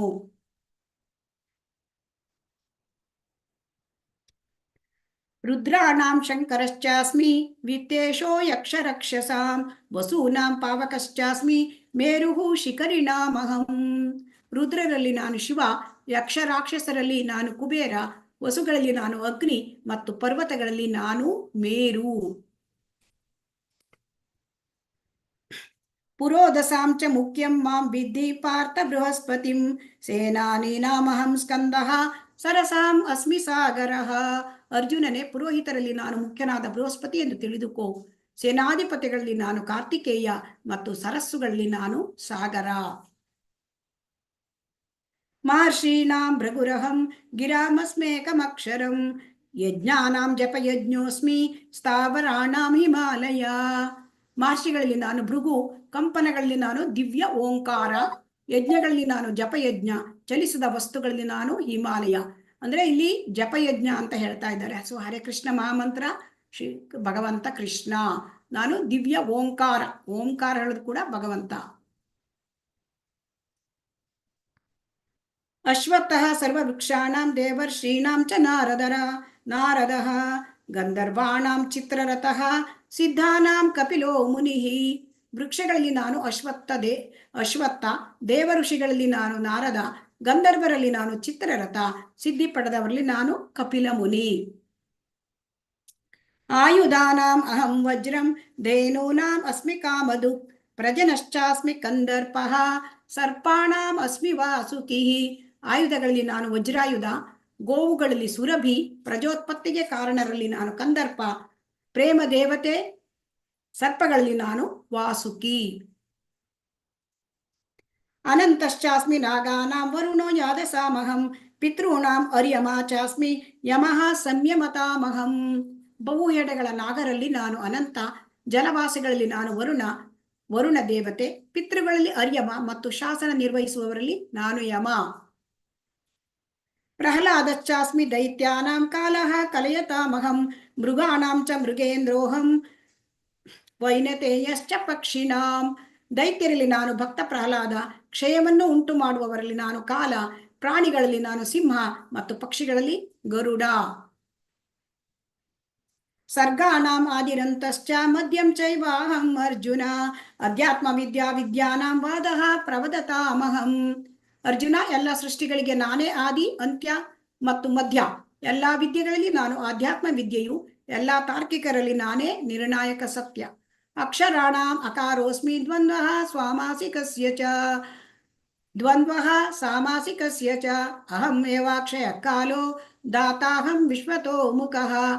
ಅಕ್ಷರಗಳಲ್ಲಿ ನಾನು ಆ, ಸಮಾಸಗಳಲ್ಲಿ ನಾನು ದ್ವಂದ್ವ ಸಮಾಸ, ನಾನೇ ಅಕ್ಷಯವಾದ ಕಾಲ, ಸೃಷ್ಟಿಕರ್ತರಲ್ಲಿ ನಾನು ಬ್ರಹ್ಮ. ಮೃತ್ಯು ಸರ್ವರಶ್ಚಾಹಂ ಉದ್ಭವಶ್ಚ ಭವಿಷ್ಯತಾಂ, ಕೀರ್ತಿ ಶ್ರೀರ್ವಾಕ್ಚ ನಾರೀಣಾಂ ಸ್ಮೃತಿರ್ಮೇಧಾ ಧೃತಿ ಕ್ಷಮಾ. ಸರ್ವಭಕ್ಷಕನಾದ ಮೃತ್ಯುವು ನಾನೇ, ಇನ್ನು ಹುಟ್ಟಲಿರುವ ಎಲ್ಲದರ ಉತ್ಪತ್ತಿ ತತ್ವ ನಾನೇ. ಸ್ತ್ರೀಯರಲ್ಲಿ ಕೀರ್ತಿ, ಶ್ರೀ, ವಾಕು, ಸ್ಮೃತಿ, ಮೇಧಾಶಕ್ತಿ, ದೃಢತೆ, ತಾಳ್ಮೆ ನಾನು. ಸೊ ಸ್ತ್ರೀಯರಲ್ಲಿ ಈ ರೀತಿಯಾದ 7 ರೀತಿಯ ಗುಣಗಳನ್ನ ಕೃಷ್ಣ ಹೇಳ್ತಾನೆ, ಅದು ನಾನು ಅಂತ. ಕೀರ್ತಿ, ಶ್ರೀ ಅಂದ್ರೆ ರೂಪ, ವಾಕ್ ಅಂದ್ರೆ ಚೆನ್ನಾಗಿ ಮಾತನಾಡುತ್ತಾರೆ ಅದು, ಸ್ಮೃತಿ ಅವರ ಸ್ಮೃತಿ, ಮೇಧಾಶಕ್ತಿ, ದೃಢತೆ, ತಾಳ್ಮೆ ಜಾಸ್ತಿ ಇರುತ್ತೆ ಸ್ತ್ರೀಯರಿಗೆ, ಎಲ್ಲ ಕೂಡ ಕೃಷ್ಣನಿಂದ ಬಂದಿರೋದು. ಬೃಹತ್ಸಾಮ ತಥಾ ಸಾಮ್ನಾಂ ಗಾಯತ್ರಿ ಛಂದಸಾಮಹಂ, ಮಾಸಾನಾಂ ಮಾರ್ಗಶೀರ್ಷೋ ಅಹಂ ಋತೂನಾಂ ಕುಸುಮಾಕರಃ. ಸಾಮವೇದದಲ್ಲಿನ ಸ್ತೋತ್ರಗಳಲ್ಲಿ ನಾನು ಬೃಹತ್ ಸಾಮ, ಕಾವ್ಯದಲ್ಲಿ ಗಾಯತ್ರಿ, ಮಾಸಗಳಲ್ಲಿ ನಾನು ಮಾರ್ಗಶಿರ ಮತ್ತು ಋತುಗಳಲ್ಲಿ ಕುಸುಮಾಕರವಾದ ವಸಂತ. ದ್ಯೂತಂ ಚಲಯತಾಂ ಅಸ್ಮಿ ತೇಜಸ್ವಿನಾಮಹಂ, ಜಯೋಸ್ಮಿ ವ್ಯವಸಾಯೋಸ್ಮಿ ಸತ್ವಂ ಸತ್ವವತಾಮಹಂ. ಮೋಸಗಾರರ ಜೂಜು ನಾನೇ, ತೇಜಸ್ವಿಗಳ ತೇಜಸ್ಸು ನಾನು ಜಯ, ನಾನು ಸಾಹಸ, ಬಲಿಷ್ಠರ ಬಲವೂ ನಾನೇ. ವೃಷ್ಣೀನಾಂ ವಾಸುದೇವೋಸ್ಮಿ ಪಾಂಡವಾನಾಂ ಧನಂಜಯಃ, ಮುನೀನಾಂ ಅಪ್ಯಹಂ ವ್ಯಾಸಃ ಕವೀನಾಂ ಉಶನಾ ಕವಿಃ. ವೃಷ್ಣಿ ವಂಶದವರಲ್ಲಿ ನಾನು ವಾಸುದೇವ, ಪಾಂಡವರಲ್ಲಿ ನಾನು ಅರ್ಜುನ, ಋಷಿಗಳಲ್ಲಿ ನಾನು ವ್ಯಾಸ, ಮಹಾಚಿಂತಕರಲ್ಲಿ ನಾನು ಉಶನ. ದಂಡೋ ದಮಯತಾಮಸ್ಮಿ ನೀತಿರಸ್ಮಿ ಜಿಗೀಷತಾಂ ಮೌನಂ ಚೈವಾಸ್ಮಿ ಗುಹ್ಯಾನಾಂ ಜ್ಞಾನಂ ಜ್ಞಾನವತಾಮಹಂ. ಶಾಸನ ಅವಿಧೇಯತೆಯನ್ನು ದಮನ ಮಾಡುವ ರೀತಿಗಳಲ್ಲಿ ನಾನು ಶಿಕ್ಷೆ, ಜಯವನ್ನು ಅರಸುವವರಲ್ಲಿ ನಾನು ನೀತಿ, ಗುಹ್ಯ ವಿಷಯಗಳಲ್ಲಿ ನಾನು ಮೌನ, ಜ್ಞಾನಿಗಳ ಜ್ಞಾನ ನಾನು. ಅರ್ಜುನ, ಇದಲ್ಲದೆ ನಾನು ಎಲ್ಲ ಅಸ್ತಿತ್ವಗಳನ್ನು ಉತ್ಪಾದಿಸುವ ಬೀಜ, ನಾನಿಲ್ಲದೆ ಚರಾಚರವಾದದ್ದು ಯಾವುದೂ ಇರಲು ಸಾಧ್ಯವಿಲ್ಲ. ಸೊ ಹಾಗಾಗಿ ಇಲ್ಲಿ ಈ ರೀತಿಯ ವಿಭೂತಿಗಳನ್ನು ಹೇಳ್ತಾ ಎಲ್ಲದರ ಬೀಜ ನಾನು ಅಂತ ಹೇಳ್ತಾ ಇದ್ದಾನೆ. ಇಲ್ಲಿ ಶ್ರೀಲ ಪ್ರಭುಪಾದರು ಹೇಳ್ತಾರೆ, ಅಂದ್ರೆ ಅಲ್ಲಿ ಎಲ್ಲ ವಿಜ್ಞಾನಿಗಳಿಗೆ ಹೇಳ್ತಾರೆ, ನೋಡಿ ನೀವೆಲ್ಲ ತಯಾರು ಮಾಡ್ತೀರಿ, ಬೀಜ ಒಂದು ತಯಾರು ಮಾಡಿ ನೋಡೋಣ. ಬೀಜ ತಯಾರು ಮಾಡ್ಲಿಕ್ಕಾಗತ್ತಾ? ಬೀಜವನ್ನು ಉತ್ಪತ್ತಿ ಮಾಡ್ಲಿಕ್ಕಾಗಲ್ಲ. ಕಾರ್ಖಾನೆಗಳಲ್ಲಿ ಅಥವಾ ಫ್ಯಾಕ್ಟ್ರಿನಲ್ಲಿ ಎಲ್ಲ ಲ್ಯಾಬೊರೇಟರಿನಲ್ಲಿ ಬೀಜ ಉತ್ಪತ್ತಿ ಮಾಡ್ಲಿಕ್ಕೆ ಸಾಧ್ಯ ಇಲ್ಲ. ಶ್ರೀಕೃಷ್ಣ ಎಷ್ಟು ಬೀಜಗಳನ್ನ, ಕೋಟ್ಯಾಂತರ ಬೀಜಗಳನ್ನ ಮಾಡಿದ್ದಾರೆ. ಇಲ್ಲಿ ನಾವು ನೋಡಬಹುದು ಗ್ರಹಗಳೆಲ್ಲ ಹೇಗೆ ಭಗವಂತನ ಕಂಟ್ರೋಲ್ನಲ್ಲಿ ಇದೆ. ಸೂರ್ಯ ಹೇಗೆ ತನ್ನ ಪಥದಲ್ಲಿ ಚಲಿಸ್ತಾ ಇದ್ದಾನೆ. ಎಲ್ಲ ಗ್ರಹಗಳು ಕೂಡ ತಮ್ಮ ಪಥದಲ್ಲಿ ಚಲಿಸಲಿಕ್ಕೆ ಕಾರಣ ಕೃಷ್ಣ. ಯಚ್ಚಕ್ಷುರೇಷು ಸವಿತಾ ಸಕಲ ಗ್ರಹಾಣಾಂ ರಾಜ ಸಮಸ್ತ ಸುರಮೂರ್ತಿ ಅಶೇಷ ತೇಜ ಯಸ್ಯಾಜ್ಞೆಯ ಭ್ರಮತಿ ಸಂವೃತ ಕಾಲಚಕ್ರೋ ಗೋವಿಂದಮಾದಿ ಪುರುಷಂ ತಮಹಂ ಭಜಾಮಿ. ಇದನ್ನ ಬ್ರಹ್ಮ ಸಮಿತಿಯಲ್ಲಿ ಬ್ರಹ್ಮ ಹೇಳ್ತಾನೆ. ನಾನು ಯಾರನ್ನು ಪೂಜೆ ಮಾಡ್ತಾನೆ ಅಂತ ಹೇಳ್ತಾನೆ? ಆ ದೇವೋತ್ತಮ ಪರಮಪುರುಷ ಗೋವಿಂದ, ಅವರು ಮೂಲ ವ್ಯಕ್ತಿ. ಅವರ ಆಜ್ಞೆಯಲ್ಲಿ ಸೂರ್ಯ ತನ್ನ ಪಥದಲ್ಲಿ ಚಲಿಸ್ತಾನೆ. ಕೃಷ್ಣ ಹೇಳಿದ ಪಥದಲ್ಲೇ ಚಲಿಸ್ತಾನೆ ಅವರ ಆಜ್ಞೆಯ ಪ್ರಕಾರ. ಸ್ವಲ್ಪ ಹೆಚ್ಚು ಕಡಿಮೆ ಆದ್ರೆ ಪಥ, ಸೂರ್ಯ ಚಲಿಸ್ತಕ್ಕಂಥ ಪಥ ಹೆಚ್ಚು ಕಡಿಮೆ ಆದ್ರೆ ಎಲ್ಲ ಅಲ್ಲೋಲ್ ಕಲ್ಲೋಲ ಆಗ್ಬಿಡುತ್ತೆ. ಸೊ ಹಾಗಾಗಿ ಸೂರ್ಯನನ್ನು ಕೂಡ ಕಂಟ್ರೋಲ್ ಮಾಡುವ ಭಗವಂತ. ಹಾಗಾಗಿ ಇದೆಲ್ಲ ವಿಭೂತಿ, ಕೃಷ್ಣನ ವಿಭೂತಿಗಳು. ಇಲ್ಲಿ ಐರಾವತವನ್ನ ನೋಡ್ತಾ ಇದ್ದೇವೆ, ದೇವೇಂದ್ರನನ್ನು ನೋಡ್ತಾ ಇದ್ದೇವೆ, ಇಲ್ಲಿ ವಜ್ರಾಯುಧವನ್ನ ನೋಡ್ತಾ ಇದ್ದೇವೆ, ರುದ್ರ, ಆಮೇಲೆ ಇಲ್ಲಿ ಬ್ರಹ್ಮ, ಆಮೇಲೆ ನಾವು ನೋಡ್ತಾ ಇರ್ತಕ್ಕಂಥದ್ದು ಉಚ್ಚೈಶ್ರವ, ಚಂದ್ರ, ಆಮೇಲೆ ಕುಸುಮಾಕರ ಇಲ್ಲಿ, ಆಮೇಲೆ ನಾರದ ನೋಡ್ತಾ ಇದ್ದೇವೆ, ಆಮೇಲೆ ಇಲ್ಲಿ ಗರುಡನನ್ನ ನೋಡ್ತಾ ಇದ್ದೇವೆ, ಹಾಗೆ ಇಲ್ಲಿ ಯಮನನ್ನು ನೋಡ್ತಾ ಇದ್ದೇವೆ. ನೋಡಿ, ಇಲ್ಲಿ ಯಮನನ್ನು ನೋಡ್ತಾ ಇದ್ದೇವೆ, ಇಲ್ಲಿ ಸಿಂಹನನ್ನು ನೋಡ್ತಾ ಇದ್ದೇವೆ, ಆಮೇಲೆ ಕಾರ್ತಿಕೇಯನನ್ನು ನೋಡ್ತಾ ಇದ್ದೇವೆ ಇಲ್ಲಿ. ಸೊ ಹಾಗಾಗಿ ಇವರೆಲ್ಲರೂ ಕೂಡ ವಿಭೂತಿ ತಾನು ಅಂತ ಹೇಳ್ತಾ ಇದ್ದಾರೆ ಶ್ರೀಕೃಷ್ಣ. ಎಲ್ಲರಲ್ಲೂ ಕೂಡ ಇವರನ್ನ ನೆನಪಾದಾಗ ಇವರೇ ಕೃಷ್ಣ ಅಲ್ಲ, ಇವರನ್ನ ಅಂದ್ರೆ ಇವರು ಕೃಷ್ಣನನ್ನ, ನಮಗೆ ಇದನ್ನ ನೋಡಿದ್ರೆ ನಮಗೆ ಕೃಷ್ಣನ ನೆನಪಾಗ್ಬೇಕು. ಯಾಕಂದ್ರೆ ಇಲ್ಲಿ ಇರ್ತಕ್ಕಂಥ ಎಲ್ಲ ಶಕ್ತಿ ಕೃಷ್ಣ. ಸೊ ಹಾಗಾಗಿ ಕೃಷ್ಣನ ನೋಡ್ಬೇಕು ಅಂತ ನಾವು ಇದನ್ನ ನೋಡಿ ನಾವು ತಿಳ್ಕೊಳ್ಬೇಕು. ಯಚ್ಚಾಪಿ ಸರ್ವಭೂತಾನಾಂ ಬೀಜಂ ತದಹಂ ಅರ್ಜುನ ನಾ ತದಸ್ತಿ ವಿನಾಯತ್ ಸ್ಯಾನ್ಮಯ ಭೂತಂ ಚರಾಚರಂ. ಅರ್ಜುನ, ಇದಲ್ಲದೆ ನಾನು ಎಲ್ಲ ಅಸ್ತಿತ್ವಗಳನ್ನು ಉತ್ಪಾದಿಸುವ ಬೀಜ, ನಾನಿಲ್ಲದೆ ಚರಾಚರವಾದದ್ದು ಯಾವುದೂ ಇರಲು ಸಾಧ್ಯವಿಲ್ಲ. ಸೊ ಹಾಗಾಗಿ ಎಲ್ಲ ಬೀಜ ಯಾವುದು ಅಸ್ತಿತ್ವಕ್ಕೆ ಇಲ್ಲಿ ಬರ್ತದೆ, ಗಿಡ ಮರ ಪ್ರಾಣಿ ಪಕ್ಷಿ ಮನುಷ್ಯ ದೇವತೆ ಯಾವುದು ಇಲ್ಲಿ ಬರ್ತದೆ ಅದೆಲ್ಲದಕ್ಕೂ ಮೂಲ ಕೃಷ್ಣ. ನಾಂತೋ ಅಸ್ತಿ ಮಮ ದಿವ್ಯಾನಾಂ ವಿಭೂತಿನಾಂ ಪರಂತಪ ಏಷ ತು ಉದ್ದೇಶತಃ ಪ್ರೋಕ್ತೋ ವಿಭೂತೇರ್ವಿಸ್ತರೋ ಮಯ. ಶತ್ರು ವಿಜೇತನಾದ ಅರ್ಜುನನೇ, ನನ್ನ ದೈವಿ ಅಭಿವ್ಯಕ್ತಿಗೆ ಕೊನೆಯೇ ಇಲ್ಲ. ಈ ನಾನು ನಿನಗೆ ಹೇಳಿರುವುದು ನನ್ನ ಅನಂತ ಸಿರಿಗಳ ಒಂದು ಸೂಚನೆಯಷ್ಟೇ. ಸೊ ಅರ್ಜುನ, ನನ್ನ ಒಂದು ಎಲ್ಲ ಈ ದೈವಿ ಅಭಿವ್ಯಕ್ತಿಗಳಿಗೆ ಕೊನೆ ಹೇಳೋದಿಲ್ಲ ಅಂದ್ರೆ ನಂಗೆ ಹೇಳಲಿಕ್ಕೆ ಸಾಧ್ಯ ಇಲ್ಲ. ಇಷ್ಟು ನಿಮ್ಗೊಂದು ಚೂರು ಹೇಳಿದ್ದೇನೆ ಅಷ್ಟೇ ಅಂತ ಹೇಳ್ತಾ ಇದ್ದಾರೆ ಇಲ್ಲಿ. ಯದ್ಯದ್ ವಿಭೂತಿ ಮತ್ ಸತ್ವಂ ಶ್ರೀಮದುರ್ಜಿತ ಮೇವವ ತತ್ತದೇವ ಅವಗಚ್ಚತ್ತಂ ತ್ವಂ ಮಮ ದೇಜೋಂಶ ಸಂಭವಂ. ಎಲ್ಲ ಶ್ರೀಮಂತವಾದ ಸುಂದರವಾದ ಮತ್ತು ಉಜ್ವಲವಾದ ಸೃಷ್ಟಿಗಳು ನನ್ನ ವೈಭವದ ಒಂದು ಕಿಡಿಯಿಂದ ಮೂಡಿ ಬಂದಿದೆ ಎಂದು ತಿಳಿ. ಅಂದ್ರೆ ಇಲ್ಲಿ ಭಗವಂತ ಎಲ್ಲ ಶ್ರೀಮಂತ ಅಂದ್ರೆ ಸುಂದರವಾದದ್ದು ಏನೇನಿದೆ ಜಗತ್ತಲ್ಲಿ ಎಲ್ಲ ಕೃಷ್ಣನಿಂದ ಬಂದಿರತಕ್ಕಂಥ ಕೃಷ್ಣನ ವೈಭವದ ಕಿಡಿ ಅಲ್ಲಿ ಹೇಳ್ತಾರೆ. ಅಂದ್ರೆ ಶ್ರೀಲ ಪ್ರಭುಪಾದರು ಒಂದು ಸುತ್ತು ಎಲ್ಲ ಹೀಗೆ ಅಂದ್ರೆ ಹೋಗುವಾಗ ಒಂದು ಸುಂದರವಾದ ಪ್ರದೇಶ ಅದೆಲ್ಲ ನೋಡಿದ್ರಂತೆ. ಅವರ ಶಿಷ್ಯರು ಕೇಳಿದ್ರು, ಎಷ್ಟು ಸುಂದರವಾಗಿದೆ ಅಲ್ವಾ ಸೃಷ್ಟಿ. ಅವಾಗ ಹೇಳ್ತಾರೆ, ಭಗವಂತ ಈ ಸೃಷ್ಟಿಯೇ ಇಷ್ಟು ಸುಂದರವಾಗಿರ್ಬೇಕಾದ್ರೆ ಭಗವಂತ ಕೃಷ್ಣ ಎಷ್ಟು ಸುಂದರ ಇರಬೇಕು, ಎಷ್ಟು ಅವನಿಗೆ ಶಕ್ತಿ ಇರಬೇಕು ಅಂತ ಹೇಳ್ತಾರೆ. ಸೊ ಅದರಿಂದ ಈಗ ನಮಗೇನು ಕಣ್ಣಿಗೆ ಕಾಣುತ್ತೆ ಎಲ್ಲ ಸೂರ್ಯ ಚಂದ್ರ ಗಿಡ ಮರ ಪ್ರಾಣಿ ಪಕ್ಷಿ ಎಲ್ಲವೂ ಕೂಡ ಕೃಷ್ಣನ ಸೃಷ್ಟಿ. ಆದ್ರೆ ಅದು ವೈಭವದ ಆ ಭಗವಂತನ ವೈಭವ ಇಷ್ಟು ಅಪಾರವಾಗಿದೆ, ಅದು ಎಷ್ಟಿದೆ ಅಂತ ಹೇಳಲಿಕ್ಕೆ ಬರಲ್ಲ. ಸೊ ಅದರನ್ನು ಒಂದು ಕಿಡಿ ಅಂತ ನಾವು ತಿಳ್ಕೊಳ್ಬೇಕು. ಭಗವಂತ ಅಷ್ಟು ಅನಂತ, ಅವನ ಸಿರಿಗಳು ಅಷ್ಟು ಅನಂತ ಶಾಶ್ವತವಾದ ಸಿರಿಗಳು. ಸೊ ಇಲ್ಲಿ ಒಂದು ನಾವು ಚಿತ್ರ ನೋಡ್ತಾ ಇದ್ದೇವೆ, ಇದು ಪ್ರಳಯ ಕಾಲದ ಚಿತ್ರ. ಇಲ್ಲಿ ಕೃಷ್ಣ ಆಲದ ಎಲೆ ಮೇಲೆ ಅಂದ್ರೆ ಸಣ್ಣ ಕೃಷ್ಣ, ಮಗು ಕೃಷ್ಣ ಪವಡಿಸಿದ್ದಾನೆ ಮತ್ತು ಅವನ ತನ್ನ ಇದನ್ನೇ ಬೆರಳನ್ನೇ ಚೀಪಿ ನೋಡ್ತಾ ಇದ್ದಾನೆ. ಇಲ್ಲಿ ಇದನ್ನ ಮಾರ್ಕಾಂಡೇಯ ಋಷಿಗಳು ನೋಡ್ತಾ ಇದ್ದಾರೆ. ಇಲ್ಲಿ ಹೇಗೆ ಅಂತಂದ್ರೆ ಈ ಪ್ರಳಯ ಕಾಲದಲ್ಲಿ ಎಲ್ಲರೂ ಅಂದ್ರೆ ಯಾರು ಇರೋದಿಲ್ಲ ಅಲ್ಲ, ಮಾರ್ಕಾಂಡೇಯ ಋಷಿ ಮಾತ್ರ ಇರ್ತಾರೆ ಅಲ್ಲಿ. ಸೊ ಅವಾಗ ಅವರು ನೋಡಿದ್ದಾರೆ. ಇಲ್ಲಿ ಕೃಷ್ಣನ ಪಾದಗಳು ಇಷ್ಟು ಅಂದ್ರೆ ತುಂಬಾ ಸಿಹಿ ಅಂತ ಎಲ್ಲರೂ ಹೇಳ್ತಾರೆ. ಅದು ಏನು ಅಂತ ಕೃಷ್ಣ ತನ್ನ ಪಾದ ಬೆರಳನ್ನೇ ತಾನು ಅಂದ್ರೆ ಅದನ್ನ ಬಾಯಲ್ಲಿ ಇಟ್ಕೊಂಡು ಅದರದ ಟೇಸ್ಟ್ ನೋಡ್ತಾರೆ ಅಂತ ಈಗ ಈ ತರವಾದ ಒಂದು ವಿಚಾರ. ಸೊ ಹಾಗಾಗಿ ಕೃಷ್ಣನ ಸಿರಿಗಳು ಅನಂತ. ಸೊ ಅದನ್ನ ನಮಗೆ ತಿಳ್ಕೊಳ್ಳಿಕ್ಕೆ ಸಾಧ್ಯ ಇಲ್ಲ. ಕೃಷ್ಣ ಹೇಳಿದ್ದು ಸ್ವಲ್ಪವೇ ಸ್ವಲ್ಪ. ಅಥವಾ ಬಹು ನೈತೇನ ಕಿಂ ಜ್ಞಾತೇನ ಅಥವಾ ಅರ್ಜುನ ವಿಷ್ಟಭ್ಯಾಹಂ ಇದಂ ಕೃಷ್ಣಂ ಏಕಾಂಶೇನ ಸ್ಥಿತೋ ಜಗತ್. ಅರ್ಜುನ, ಈ ವಿವರವಾದ ಜ್ಞಾನದ ಅಗತ್ಯವೇನು? ನನ್ನ ಒಂದೇ ಒಂದು ಅಂಶದಿಂದ ನಾನು ಇಡೀ ವಿಶ್ವವನ್ನು ವ್ಯಾಪಿಸಿ ಧರಿಸಿದ್ದೇನೆ. ಭಗವಂತ ಏನ್ ಹೇಳ್ತಾರೆ? ಇಡೀ ಒಂದೇ ಒಂದು ಅಂಶದಿಂದ ನಾನು ಇಡೀ ಜಗತ್ತು ಈ ವಿಶ್ವವನ್ನೇ ಧರಿಸಿದ್ದೇನೆ. ಅಂದ್ರೆ ಉಳಿದ ಅಂಶಗಳು ಎಷ್ಟಿರಬಹುದು ಭಗವಂತನ ವಿಭೂತಿ.